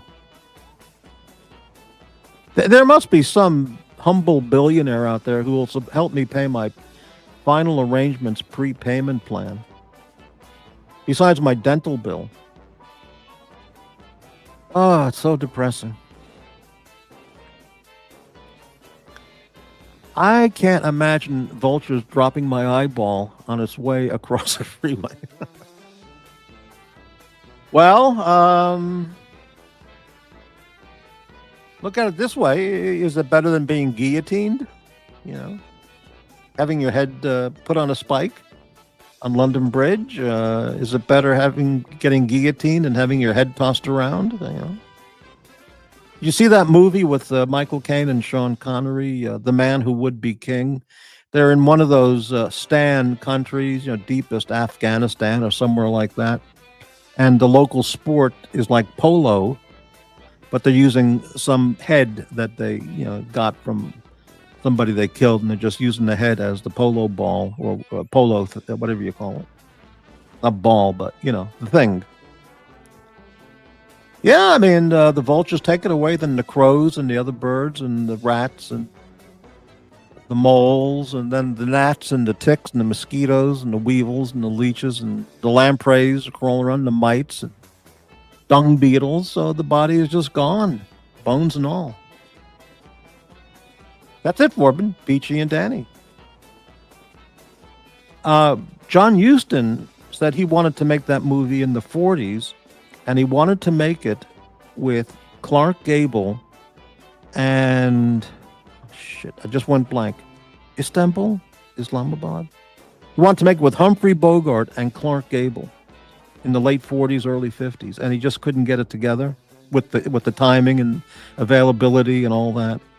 That movie, can you imagine Clark Gable and Humphrey Bogart together in that movie? Or any movie? Holy cow. That would have just been, that matchup in a movie like is just unimaginable what it could have been. Incredible. That song Sean Connery sings as he yells, "Cut you buggers." Cut. I don't recall that. I could watch that movie again. Haven't seen it since 70s, maybe. Wow.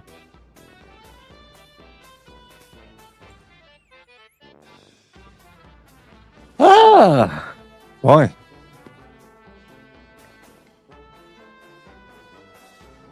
Fourteen viewers,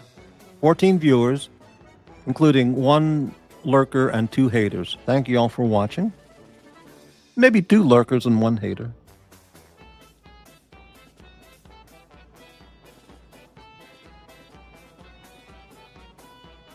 What else can we talk about?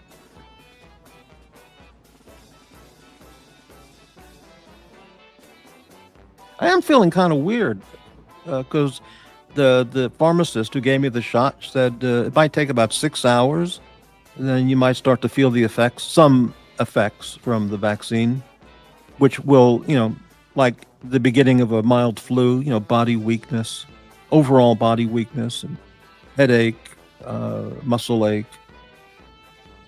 And, I'm not looking forward to that, but I got those cans of Progresso chicken soup, and I got a bottle of Tylenol and a fresh orange juice. I haven't bought orange juice in, I don't even remember when, but I bought three 10-ounce organic squeezed orange juice, and just in case it gets I get any side effects, etc., from the vaccine.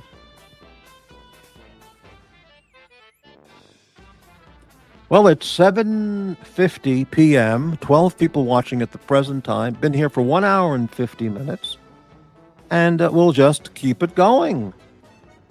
I don't see why not. Somebody will come on the panel, and somebody will introduce some topics.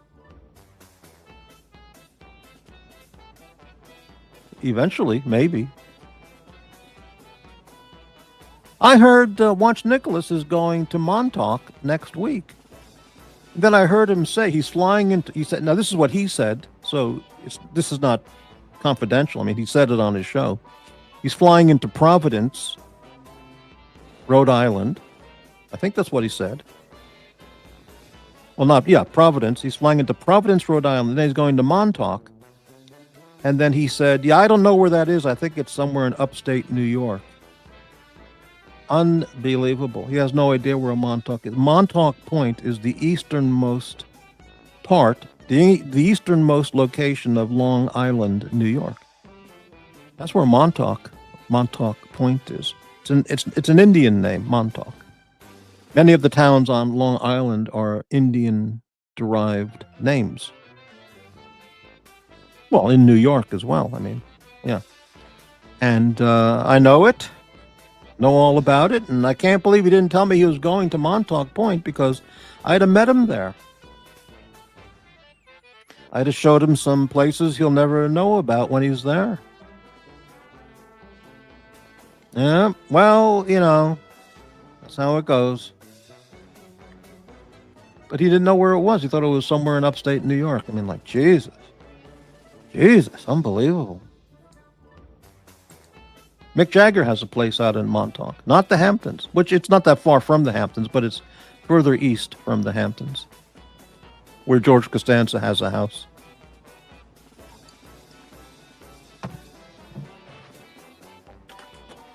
Pushing the water, baby.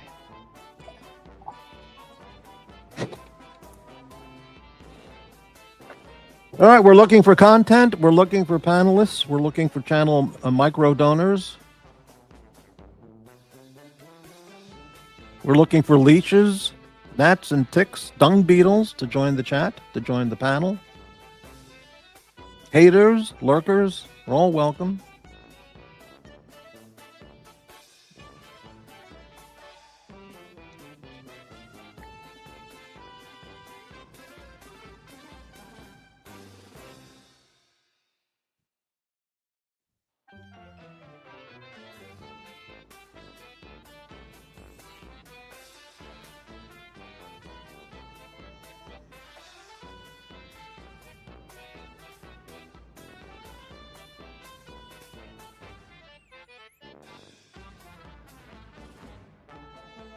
Oh, just taking a look on the other channels here while we're doing the show. See who else is on. Oh! More hate. More hate streams going on. I see. That's very nice. Such good people. Such good friends. So nice. So nice. Viscountness. All-time level. Viscountness. Never stops.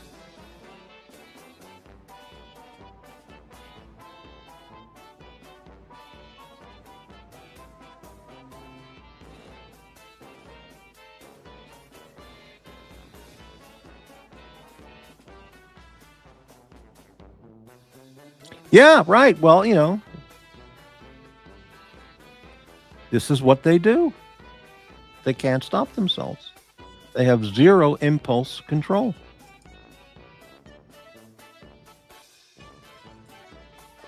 Exactly, right. Unbridled enthusiasm. Yes, unbridled nastiness. I don't know what provokes people to do things like, but got nothing to do with me. That's for sure.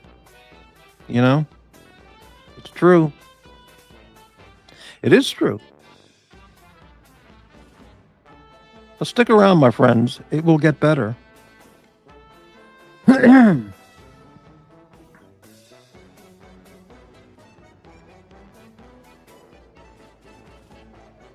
Bigly better.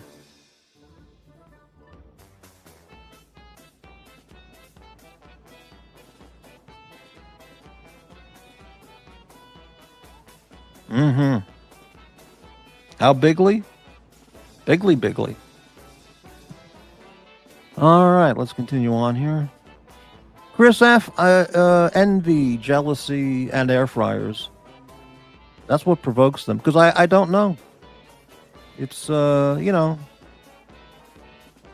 it's, well, just think it over, think about it. It's, that's what it is.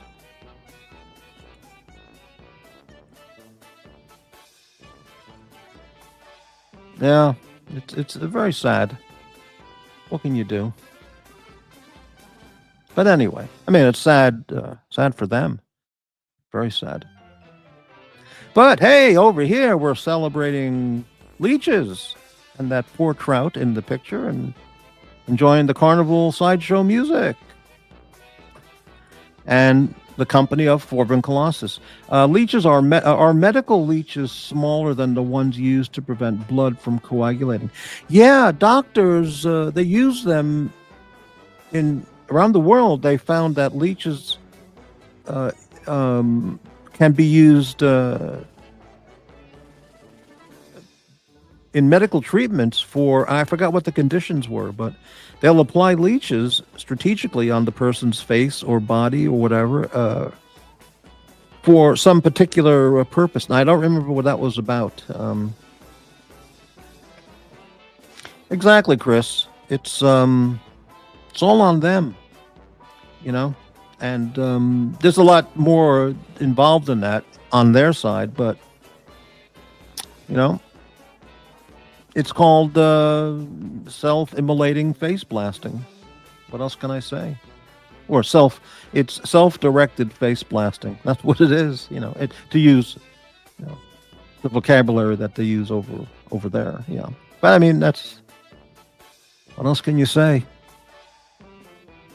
All right. Yeah, it's very sad, but we're fine over here. We're doing great, having a good time. I'm going to be exploring the world of German beer much, much more now, because that bottle of Vihan Stefaner was so unbelievable. Every time I go to the supermarket, or almost every time, I'm going to buy another bottle of German beer. I mean, the real stuff. I've seen beer bottles or cans of beer in the supermarkets. I'm not making this up. And some of the brands, I mean, I guess they're the cheaper brands. The label actually says, it says on the can, whatever the brand is, and it says German style beer, German style Oktoberfest beer, German style lager, or whatever they call those kinds of beer. German style.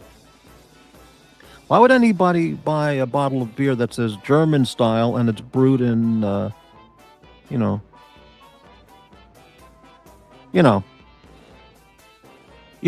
I mean, buttfuck Kansas or somewhere. Why would anybody buy that when you can just walk 2 more steps and buy actual made in Germany, German authentic? It says German style. That's really bizarre. Maybe it's cheap and somebody doesn't want to pay $3.99 for a small bottle, when they can get the cheap, made in some shit American brewery for $1.99 or whatever it costs, $2.50 versus $4.50. But I don't understand that, buying something that says German style beer.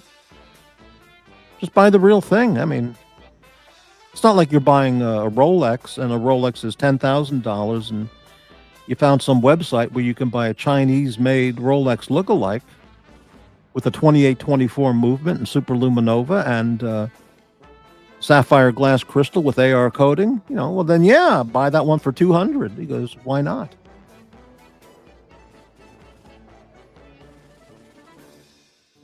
German style means they'll yell at it, show us your papers.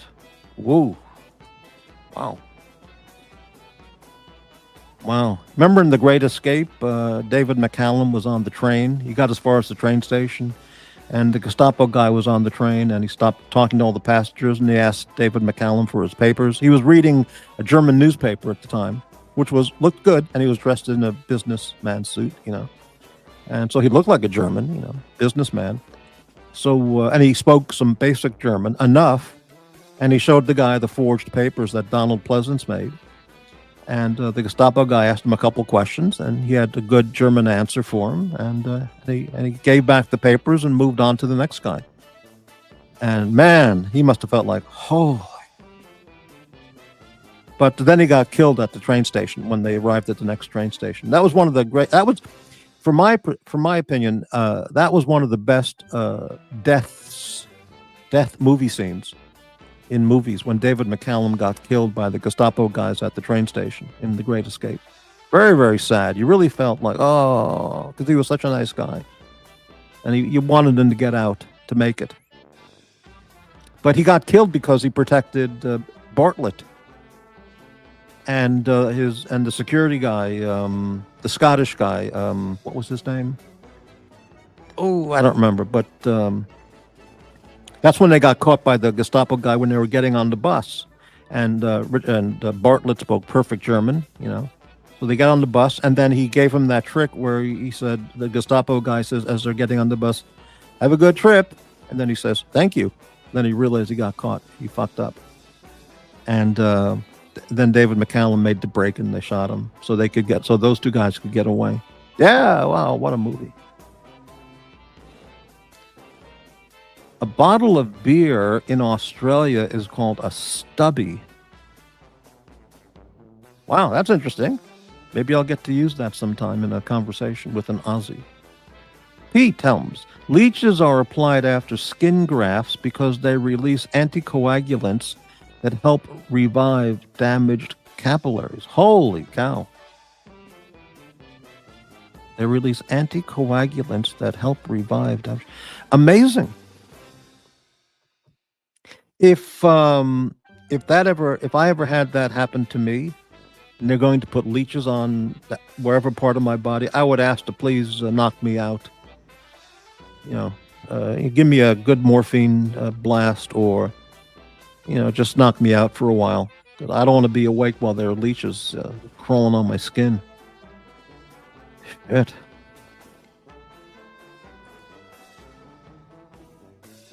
Oh, shit.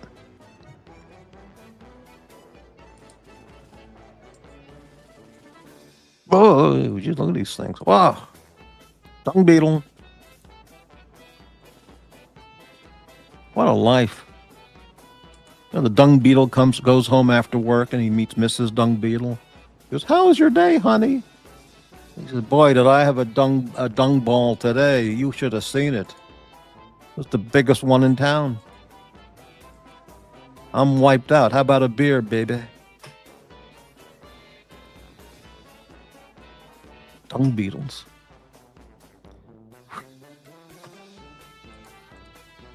Leeches. Fuck.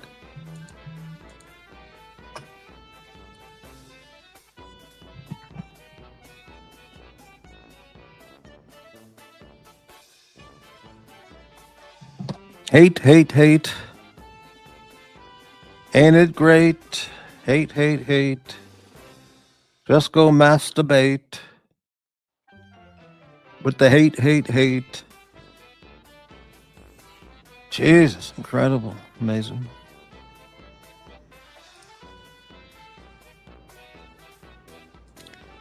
Apparently, the leeches help with diabetic skin ulcers. The picks are a sure way to decrease desire to eat. Diabetic skin ulcers. Oh, God. Well, these are just assorted photos I put together from real life and YouTube. You know, dung beetles, mites, ticks, leeches.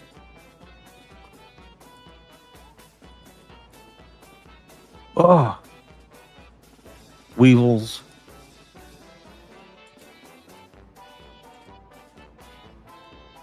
Mosquitos. Oh, boy.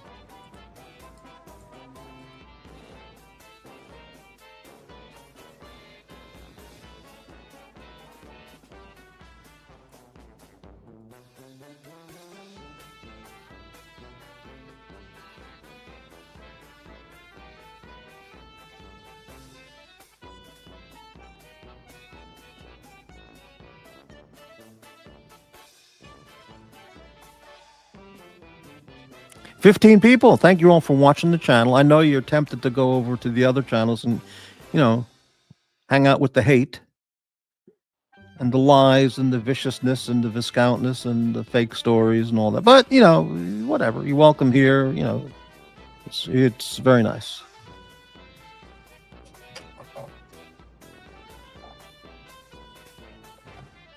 We'll be here. Let's see. We've been on 2 hours, 5 minutes. I think we'll go till 9 o'clock. That sounds good. So I'll do another hour.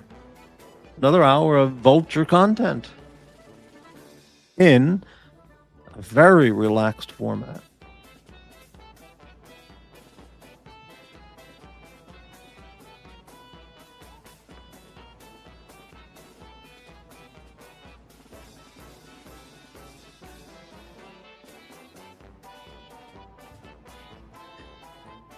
Yeah, I don't remember the names of the characters, but I remember the Warner Brothers Looney Tunes cartoon where they had a mama vulture and the baby vulture, who was kind of like Lenny from Of Mice and Men. Okay, George. Yeah. You know, kind of like a YouTube intellect.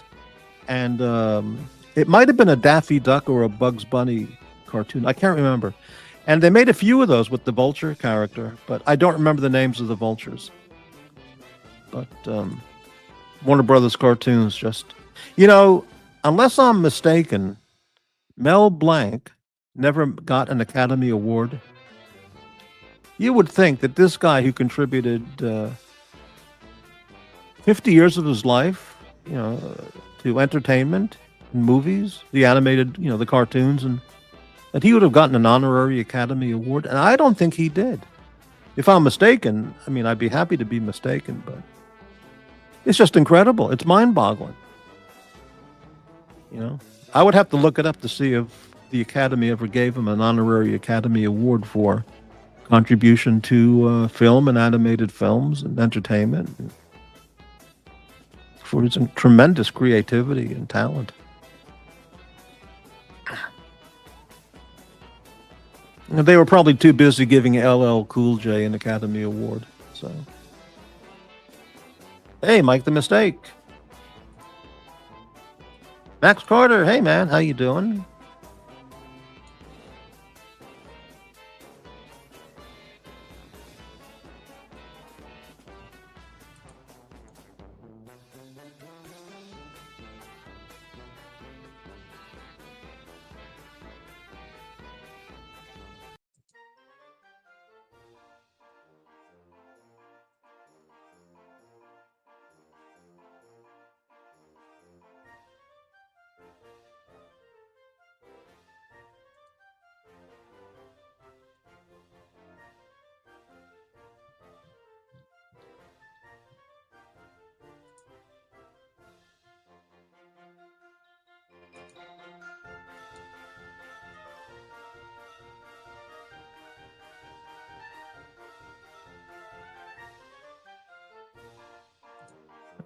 Send micro transactions to the diner, baby. Thank you very much, Chris. Yeah, micro, baby.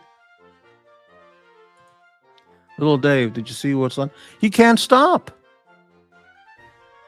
He can't stop. I don't know what the deal is. I don't know why. I really don't. I mean, I heard him explain, but it doesn't make any sense. You know, it's just sad. He can't stop. Very sad.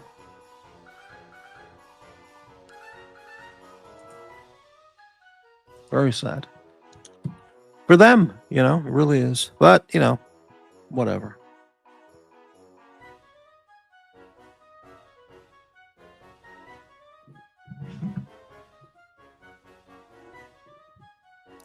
You might enjoy Clinton Vultures as drawn by R.J. Matson. Well, I'll have to look that up. Thank you, Blaine.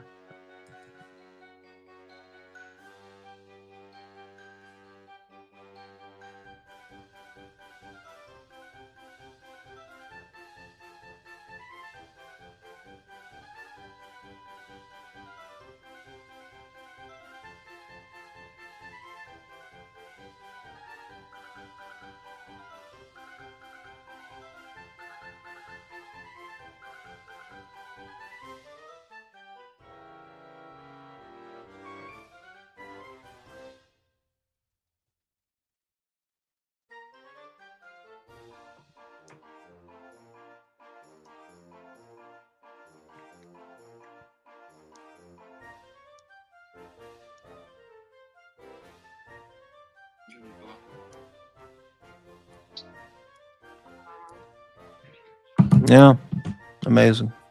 Whatever.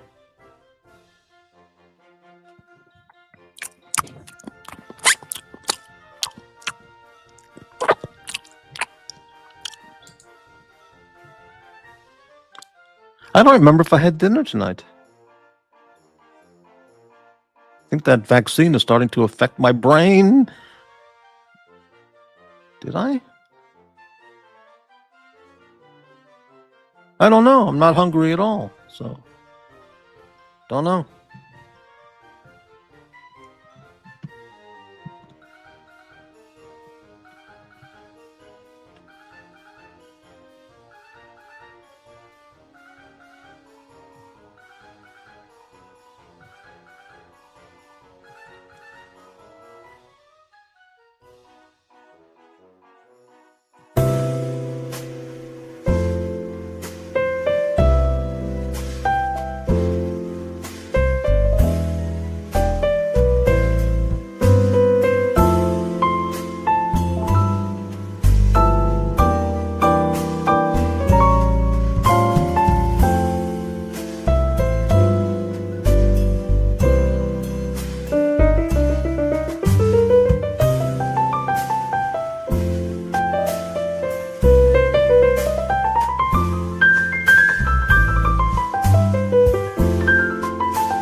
Aw, wasn't that nice? Very, very nice video. So nice.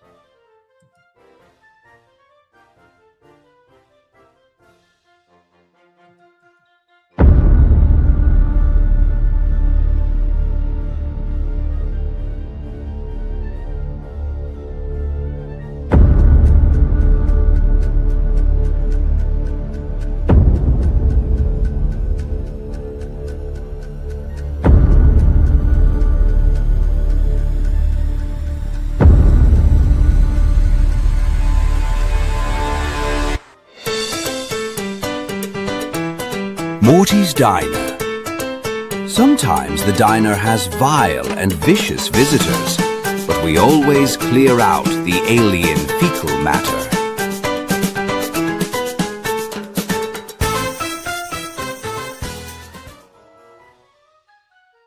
Yeah, right. Yes, absolutely right. Okay, we're out of topics. We're out of panelists. We're out of content. Anybody with a YouTube channel in this position would say it's time to close out the show. But I'm going to keep it going. You never know what happened. You never know what might happen. Never know. You never know. So, yeah, okay. Never know.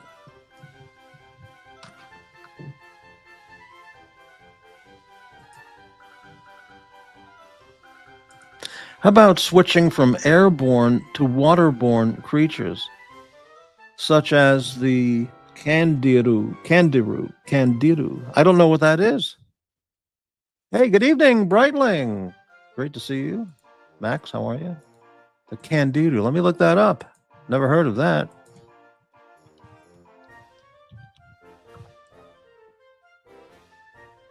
Okay, what is it? South African catfish of a parasitic or scavenging niche. Okay, all right. The species known as Candiru aren't always closely related, though they all are of interest due to their impact on human health, both confirmed and anecdotal. What does that mean? Let's continue. Candiru species are of medical importance to people inhabiting the areas where they are native, such as the Amazon basin. They're known for their scavenging habit, boring into carrion and cadavers that drift downriver. Wow. Along with the vulture catfish. Wow, this is fantastic. Vulture catfish, their combined action are able to deflesh. That's what goes on YouTube, defleshing. They're able to deflesh an 80-kilogram, 180-pound cadaver within half an hour. Holy! The bites of whale Candiru are strong enough to leave marks upon human bone. Circular marks are often visible on the bones of the animal fed upon. Occasionally, Cytopsis, that species, may also attack live humans, though the cause of such attacks is still unknown. The undescribed human-biting Candiru was first documented while feeding on blood from a boy's back, which is noted to be not dissimilar from the methods other vandelines used to feed off fish blood. Wow. They feed on blood. Let's take a picture. Let's get a picture of this little bastard. Wow. I never heard of this particular species of fish before. It's a species of catfish called Candiru. Wow. Thank you for that. Waterborne vultures. Wow. Brightling, what's going on? Believe me, Morty, you don't want to get catfish. Not after seeing those pictures. Exactly, Max. Exactly.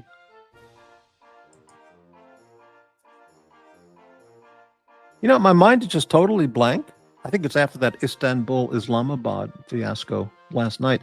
I can't think right now if I had dinner or not. I mean, this is nobody gives a shit, but I'm not even hungry, but what? I have no idea. I think that vaccine is affecting me now. Shit.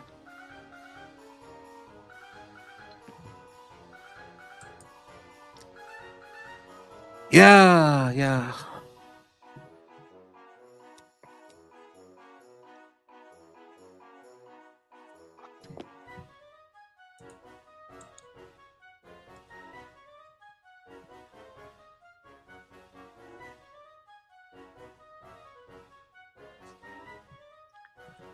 The anecdotal tales are worse still.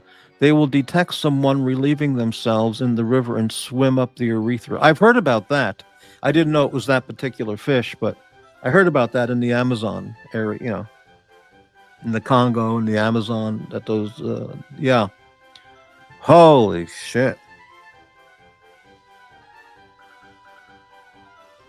Well, which would be worse, having those things if you're in the Amazon River, having them swim up your urethra, or being in a river in Lake in Michigan, next to Chicago, and having something swim up your bunghole. I mean, a fish. That's what I'm talking fish here. Yeah. Amazing.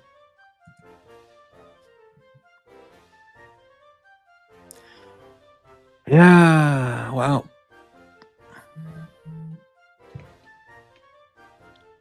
Del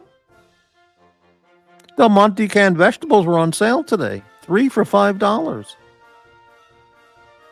They had carrots, peas, string beans, all of them. 3 cans for $5. I don't remember if I bought any. I might have bought 3. I don't know. I have a good supply already, but maybe I bought 3 cans of something. I don't remember that either. Canned carrots by Del Monte or S&W or no, Del Monte. Yeah, I mean that's about as good as you're going to get for canned vegetables, but at a supermarket, but regular supermarket, not ultra gourmet level. And sometimes I'll use canned carrots, and after I make a baked potato and add some butter, I'll throw on some canned carrots and mush them into the potatoes. I mean, no joke. No joke, man. Nothing wrong with that. Carrots, potatoes, good.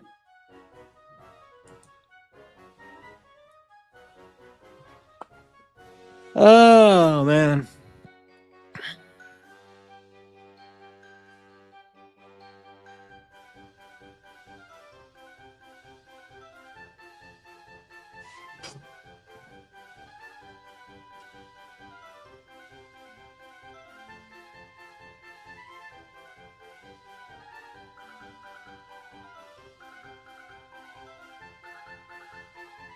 Yeah, yeah.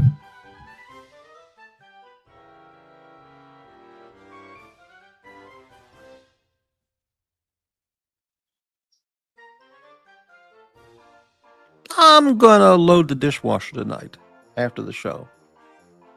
And then I'll run it in the morning. I think that would be good. Is anybody still watching this? Because there's absolutely nothing going on right now. Nothing. But, something could change in a second. You never know. I mean, it could get worse. I don't see how it could get worse, but, well. Oh, man.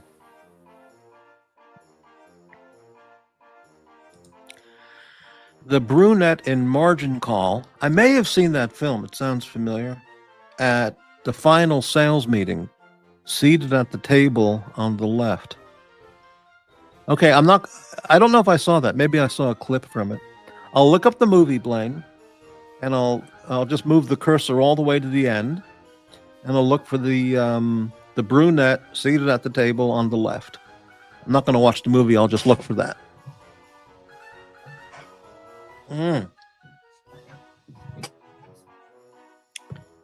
Well, I guess what this means is if you got to relieve yourself, get out of the river. Get out, get on the boat or get out of the river, get up back on land, and then take a piss, and then go back after you clean up the mess, then go back in the water. But why would you be in the water? I guess if you live there, you'd be swimming, trying to catch fish. I mean, no, you'd be in the water trying to catch fish. Good.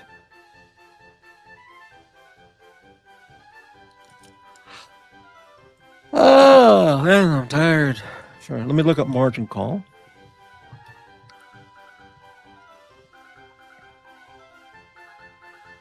Was that the movie that starred one of the bad guys from the Die Hard series? The guy who was robbing the bank in New York? Let me look it up here. Margin Call. Kevin Spacey. Jeremy Irons. Yeah, okay, I saw a clip of it. Jeremy Irons was in Die Hard 2 or 3. Yeah. Follows the key people at an investment bank over a 24-hour period, during the early stages of the 2008 financial crisis. Okay, I've never seen it. It's free on Fave Sum. That's on IMDb. You can click that for the free movie. And it's on Tubi. Okay. Who exactly is in it? I'm not big on Kevin Spacey, really, but Kevin Spacey, Jeremy Irons, Demi Moore, Stanley Tucci.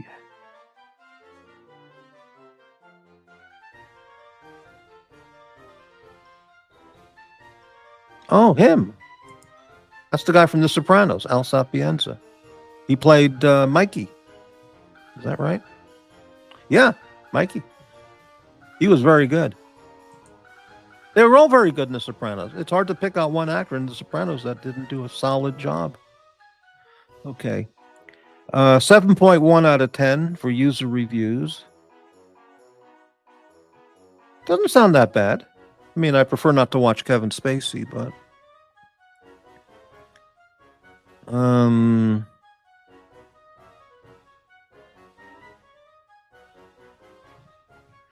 I'm going to save that and put it on my movie list, and maybe I'll get to that sometime. The next movie I'm going to watch is True Grit with Jeff Bridges. We talked about that last night. And Jeff Bridges is quite watchable. I think he's fine. I mean, he's good. And Josh Brolin is good, you know. So I'm going to watch that movie this weekend.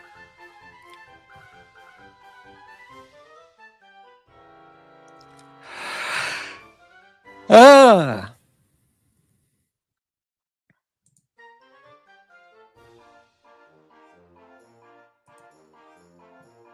Yep.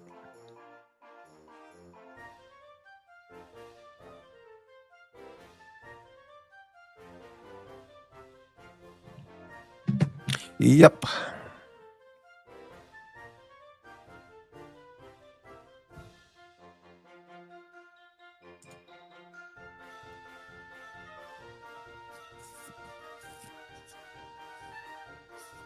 Hey, anybody watching the show right now, thank you very much, but there's nothing happening. So feel free to enjoy your evening, you know, or if you're in another country, and enjoy whatever you're doing. I appreciate your watching, but I have nothing for tonight's show unless something changes or I get a brainstorm of some fantastic idea.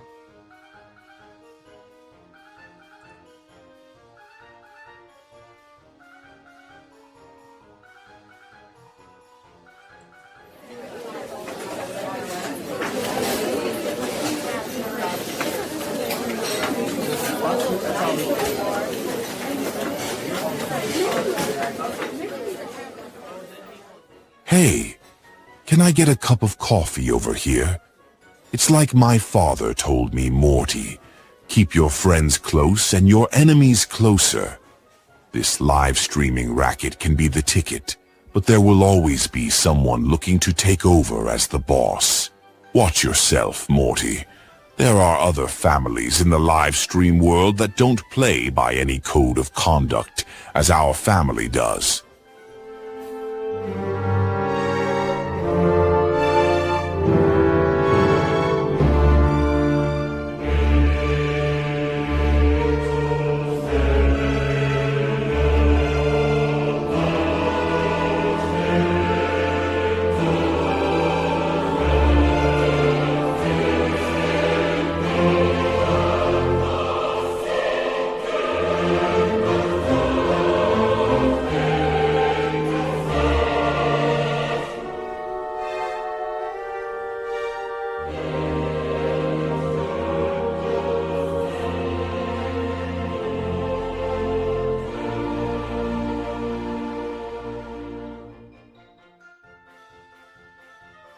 Fantastic. All right, so it's Friday. What do I have planned for the weekend? Let me think. Assuming I'm not sick or, you know, wiped out from the vaccine today. What am I going to do this weekend? Yes, I'm going hiking. That's right. Going hiking on Sunday. I'm going to go to the gun store tomorrow. I might do some trades for some other items. And, yes. Well, I can't mention that, but that's going to be in the morning tomorrow. Yes, very, very good. Very nice.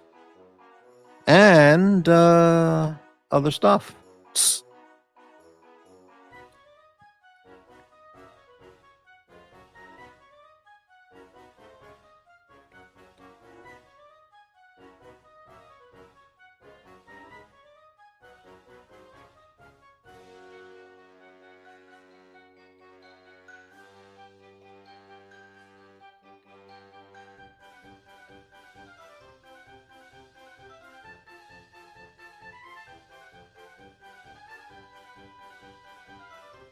Tonight's show is like an end of the week, relaxed,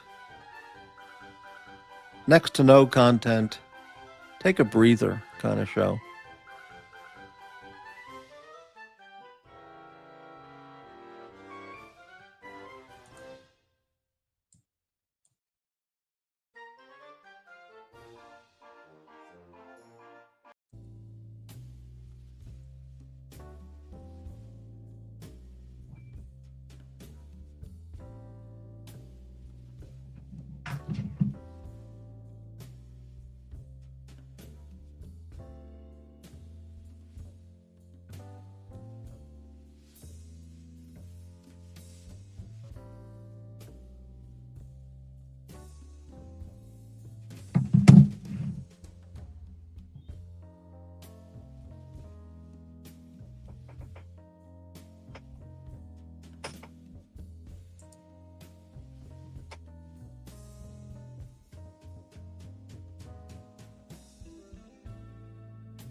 Well, I'll tell you what, we're going to take an intermission.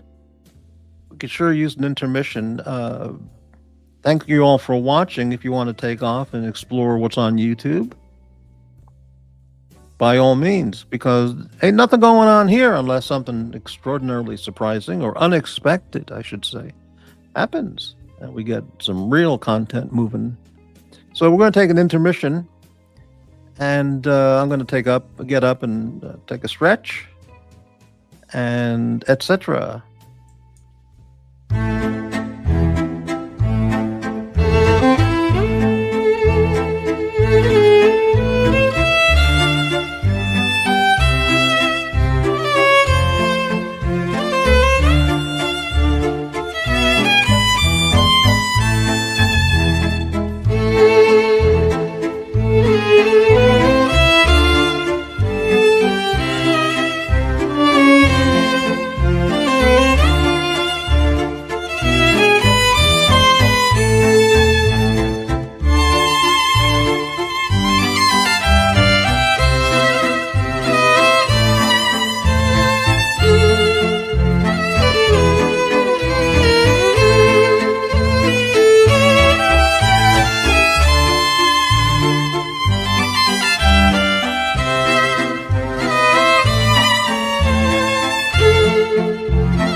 we're back. Boy, that was a nice intermission. I got to stand up, take care of business, get a nice stretch,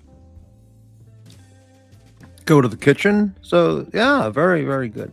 Hey, Thomas and Basil's. Hey, Basil's. Ain't nothing like a diner party. You bet. Thomas, Crapmeister, I watched the videos that you posted, the updates about Portland. Yeah, they're on my YouTube page under posts. I could not believe what I was seeing, my friend. How are you managing yourself? Are there areas that are safe to go? Well, yeah, those are all those scenes in those videos are downtown by the federal ICE facility, Immigrations and Customs Enforcement, where the anarchists protest every night, causing mayhem and and then all those other scenes were all downtown Portland. Thankfully, I'm not downtown, so it's okay where I am. It's fine. It's good enough. But I don't go downtown. I've been downtown, I think 5 times, maybe 6 times in 4.5 years, because it's just a destroyed city.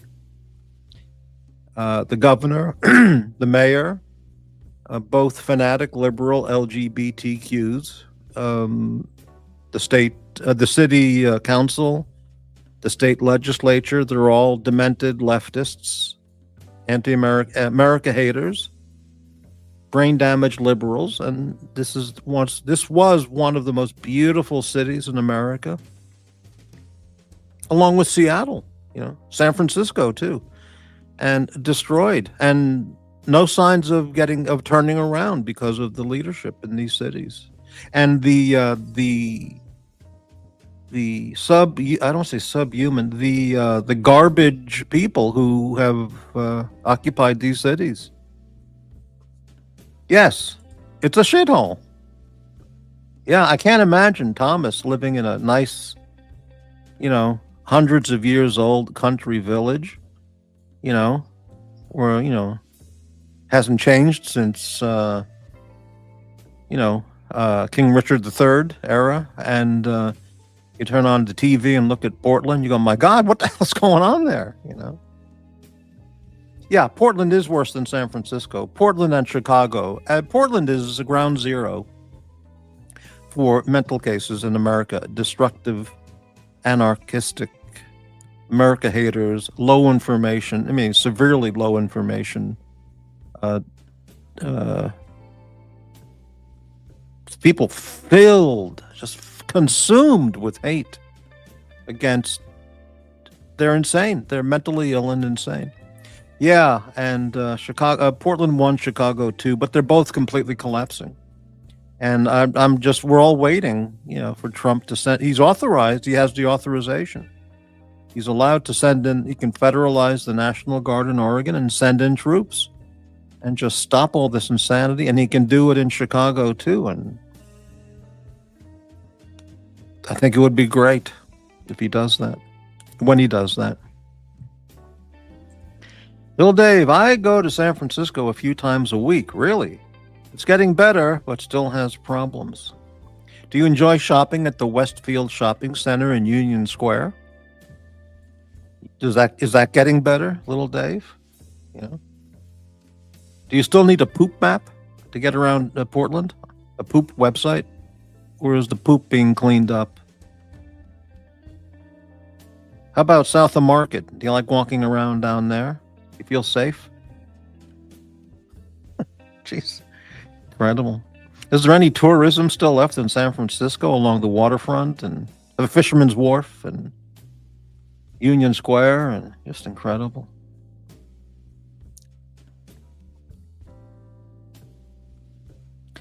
Yeah.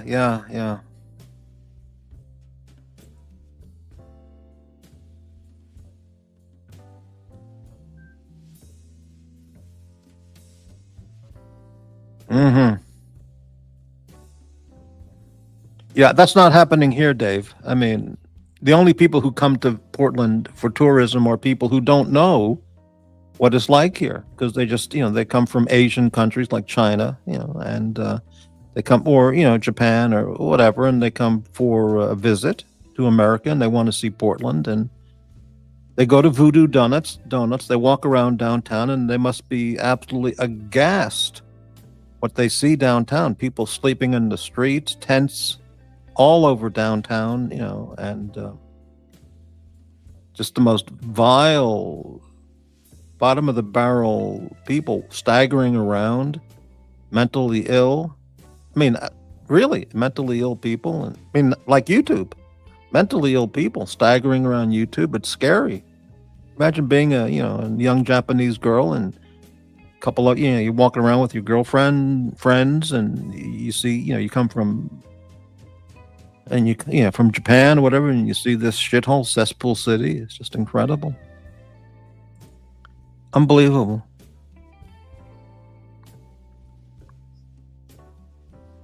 Yeah.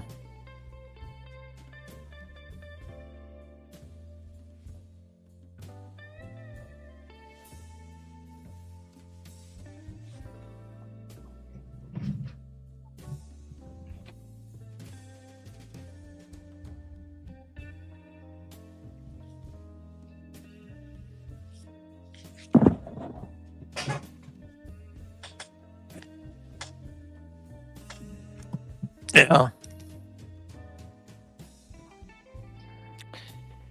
Yeah, wow, amazing.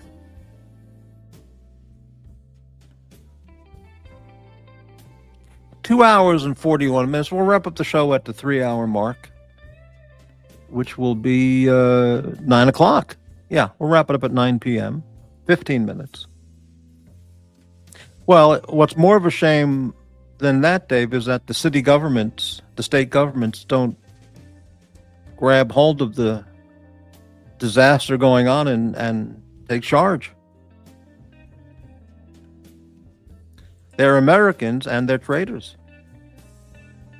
They should all be arrested, charged with sedition, all kinds of crimes, violence, destruction of property, destruction of public property, assault, battery. There's a list of crimes that these people can be charged with. And the Portland police, they don't do anything. The chief of police tells them, stand back, don't do anything. It's amazing.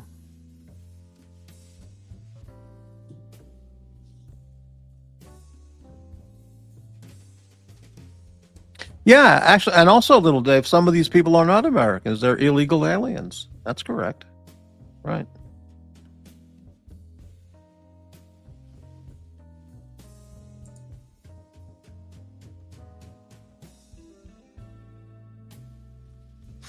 Hmm.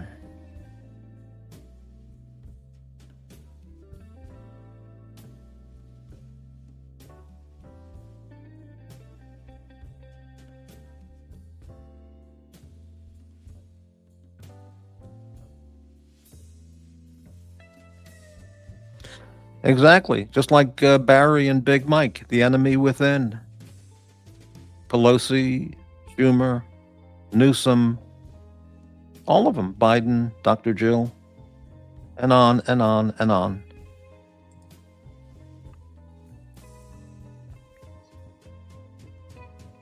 And the idiots in New York, very likely are going to vote in this Mondami guy.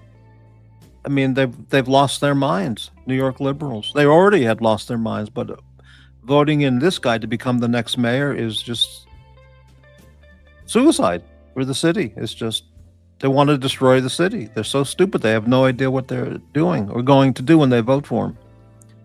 Completely mind controlled by the mainstream Democratic controlled media. It's unbelievable. But, whatever.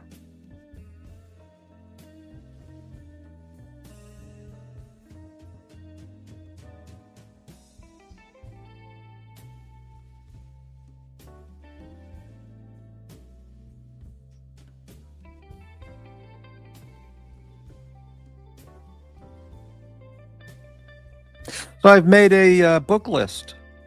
Well, over the years, I've been compiling a list of books to read. And I've been updating it. I was updating it last night. and I'm gonna be spending my evenings reading. I'm not doing any shows. I have no plans for late night shows. I don't plan to do any more, unless something amazing happens. I'm not doing any late night shows. 10 o'clock would probably be it, the latest, and I mean, to wind it up. And I'm going to read a book every night. Relax, maybe with a drink, or some benzos, or some opium, and have a nice, peaceful, quiet evening, before bed. Very nice.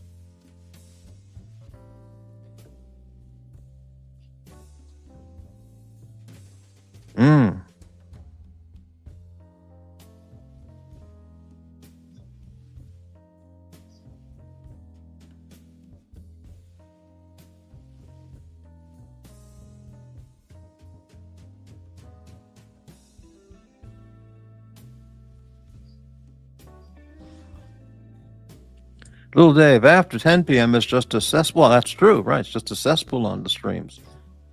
Pretty much so. I mean, yeah. Well, that's when you can look at other channels and see some really great content all across YouTube, Even if you just watch videos of dogs and babies, that's better content than the cesspool content. You bet. Police body cam videos are always good to watch, And, yeah, all kinds of stuff available.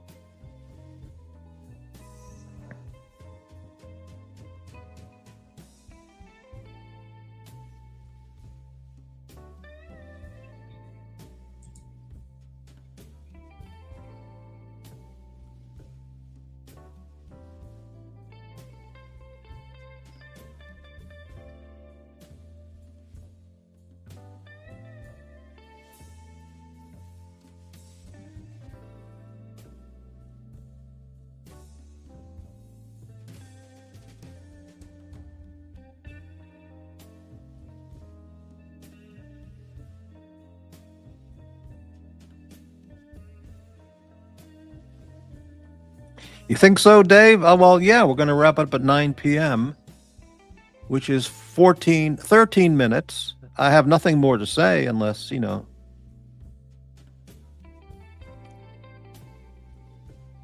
So consider the show wrapped up.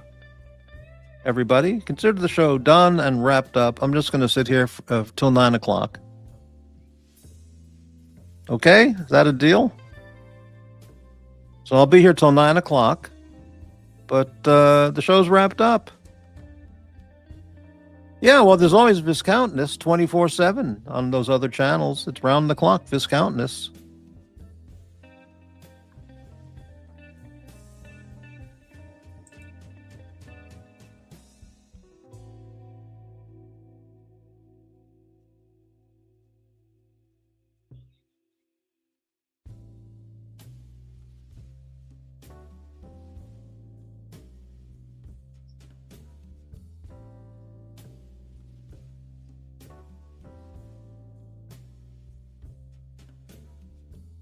Well, I don't see any reason to wait till 9 o'clock. I'm ready to wrap it up. I'm going to have some dinner. So, thank you all very much for watching Morty's Diner tonight. And the Mosquitos, Weevils, and Leeches. Thanks for watching in the background. Anything else I can think of? Thank you to the channel donors, supporters tonight. Anything else? That's it. Good night, everyone. Thank you.